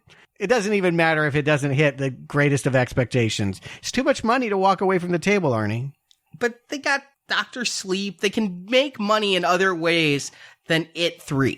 People saw this because of the first film. They're not going to go see Dr. Sleep because they loved It. Yeah, and nobody went to the Pet Sematary remake. It's not Stephen King that's going to get them there. It's this damn clown. And it's this damn clown attacking kids. It has to be kids again. These characters, they are done with, sure. But they will find a way to bring the goddamn 3 deadlights back to Earth for new children, in modern day, I predict, to fight. I imagine Machete will only be involved in a producer take a paycheck capacity. I think he is moving on to other stuff, even bigger budget superhero stuff like James Wan did. But I think we'll have a different creative team behind there. Although Doberman's stuck with the doll Annabelle, so maybe Doberman will have a script ready. Writers don't often turn down work in Hollywood, so it's hard to get. Right. And we are doing Dr. Sleep as our next King. We are done for King right now, but that movie comes out in November. I saw the new trailer. They really are hewing to the Kubrick film more than I would have thought. It is grown-up Danny, but he goes back to the Overlook. Yeah, it's weird. It's, again, I think of The Lost World Jurassic Park 2, where the author wrote a book that took place in the books universe, and you're going to take the story of that book, but make it work in the movie universe when the movie had a different ending than the book. And even more complicated, the author didn't like the movie. Hey, it works for me, never having read that book, but I love that Kubrick Shining film, so to see that this is a sequel to that makes me more hopeful. Yeah, I love when I hear that score. I don't know if what I'm seeing looks a whole lot like the Kubrick movie. But yeah, I'm mildly excited about that. And a tease, we haven't announced this yet, but we're going to do one more Stephen King book adaptation this year as well. We're working out exactly where it will fall on the calendar, but we're going to do Misery. Oh, I'm excited for this. Is the one that got me to finally read Stephen King. This is the first Stephen King novel I ever read. Prestige film. I remember loving it.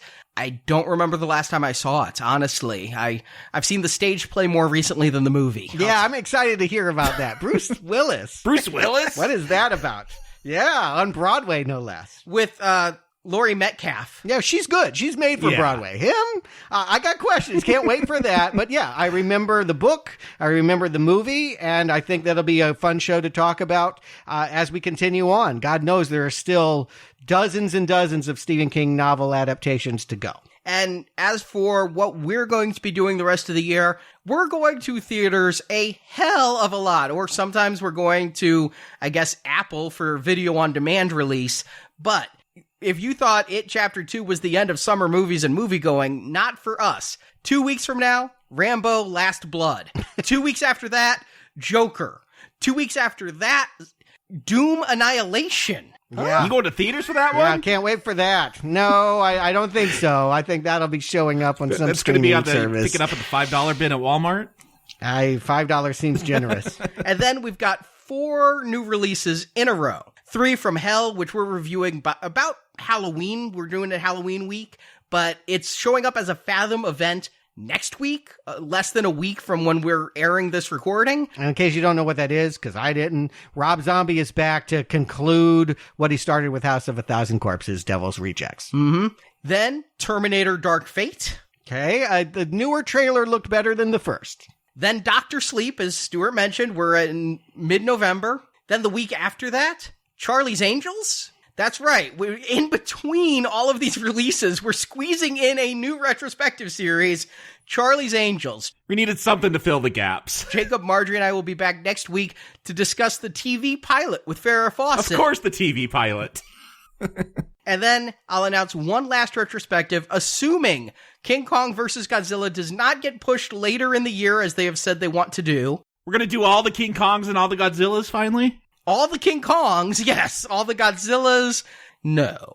Yeah, we will be building up to the new Godzilla versus King Kong. We have covered that Godzilla 2014 movie. We will be picking up with this year's Godzilla King of the Monsters. But mostly we'll be focused on the big ape, starting with 1933's King Kong. It'll be the oldest movie Now Playing has ever covered, by a mile. Yeah, we've done 1951's Mole Men as I believe our current oldest, so we're going almost 20 years earlier. This one's got a little bit more prestige than that one. Yeah.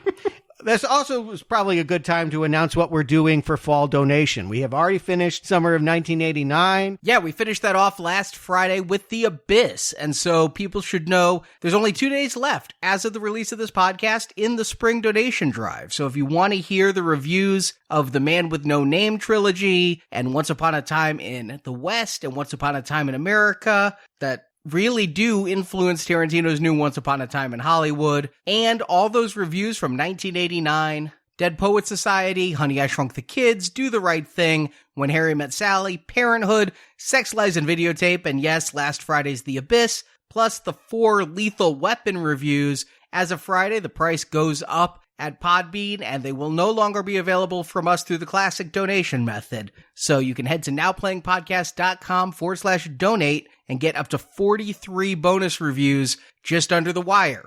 Before we move on to the next donation drive, which is going to run fall and winter coming up, where we're going to be doing 20 more bonus podcasts between September and February. Let's start with silver.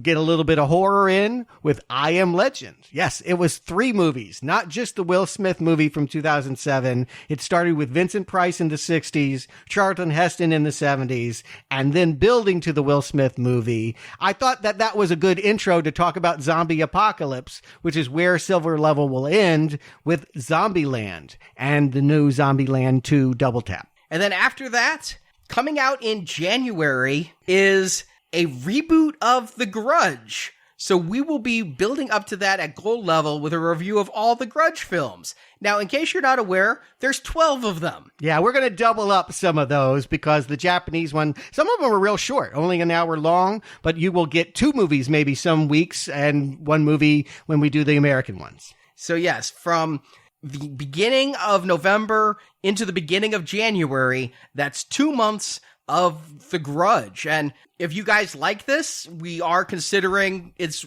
crossover buddy, The Ring, for spring. But really, we want your feedback on Grudge to determine if we put on that ring. And then for Platinum, we're going to keep it West versus East with Rush Hour. 3 films that I know nothing about. I'll be honest, never seen them. Hey, Buddy Cops. We got Bad Boys coming back. Why not do some more Buddy Cops? But that will be on our main feed. Just to be clear, Bad Boys was the 2 movies we've already done on the main feed. We'll be wrapping that up in January, and we figured Rush Hour would be a good pairing. Maybe a compare and contrast of what not to do and what to do. And excited to do a more traditional Jackie Chan film. Like, yes, we did Karate Kid, but that was him trying to be more dramatic. I do feel Rush Hour is more of what Jackie Chan is known for. So excited to talk about him in that aspect. And what does next year bring? Time will tell. There's a lot of stuff that in flux, but we have a great schedule. So hopefully you can donate and join us for the fall donation series. If you're a patron, this Friday, Miami Vice. Yeah, a lot of TV. You guys are going back with Charlie's Angels, the 80s drug bust show as well. Miami Vice had a movie in 2006. A pick by one of our listeners. A patron said, you guys need to review it. It's underrated. So that's what we're going to do. So that's this Friday. Thank you for listening. Thank you for joining us for it. We'll be back next week. And until then, it is over. Swear, if it isn't dead, if it ever comes back, we'll come back too.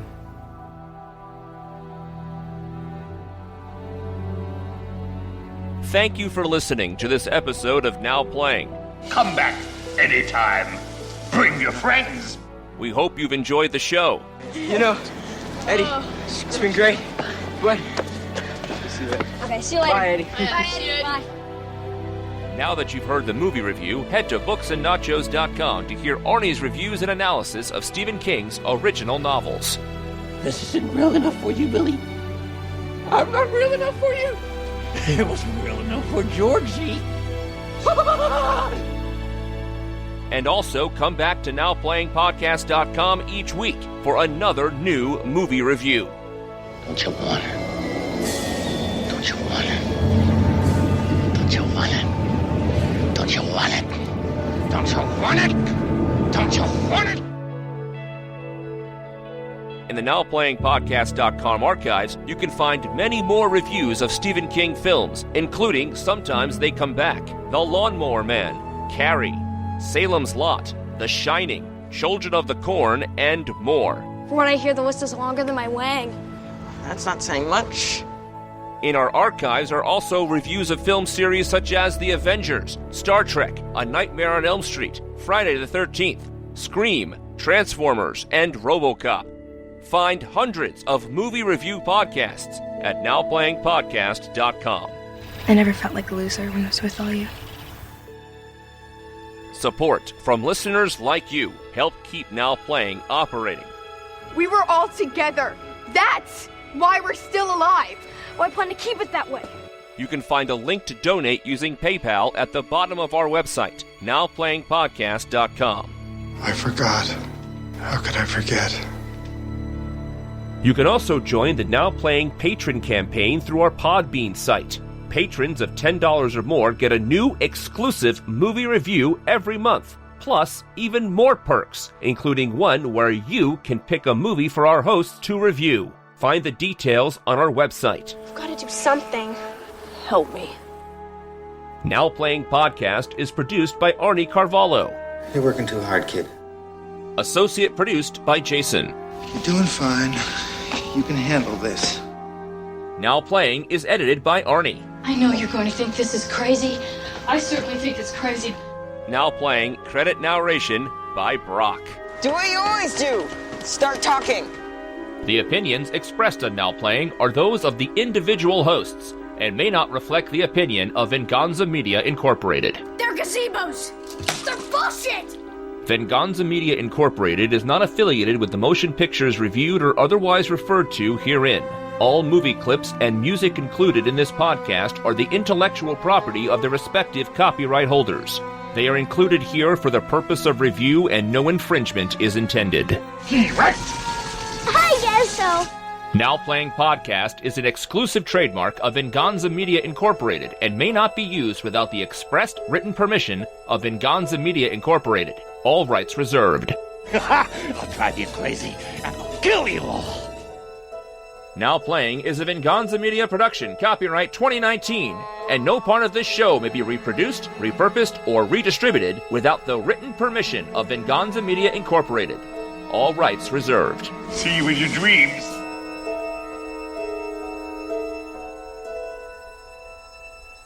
Beep, beep, Richie. Yeah, and pointless subdiversion. While Henry's going in, Ben's going out. He's going to leave the group. He's done. He tells them he's staying. Runs out the... Oh, and pointless subplot. Pennywise is on my wall. Oh, yeah. Oh, I'm like... You got a clown? Yeah, he probably does have. Does it have a baby's face on the bug? There's a lot of figures. Telling you crushed it with some Star Wars memorabilia. That says a lot. Did you like the bug or the memorabilia? Is your feeling the same? Actually, it's something I've made that I handed out. I was going to say, which movie was the figure from? That's going to be very revealing. Which movie was movie character was he willing to damage to kill the bug? No, it was one of our con badges. You were going to explain Richie. I did, yeah. Oh, dogs. Oh, hold on, I got dogs. I'll re-say that line. I saw somebody post on Facebook, a friend of mine, that if you're going to do a podcast, I don't care that you have dogs, but I don't want to hear them, and I definitely don't want to hear you screaming at your dogs to stop barking. And I'm like, I hope you're not talking about our show, because I cut those all and make them bloopers. And he's like... Oh, they weren't talking to you. Okay. No, he was just posting, like, a podcast. It turns out I know the guy who runs this podcast, but they don't even pause recording. Oh. They don't cut it. They just mid-show scream at their dogs. How many shows would be ruined if we allowed that? I think you're safe now. Yeah, I'll say it again.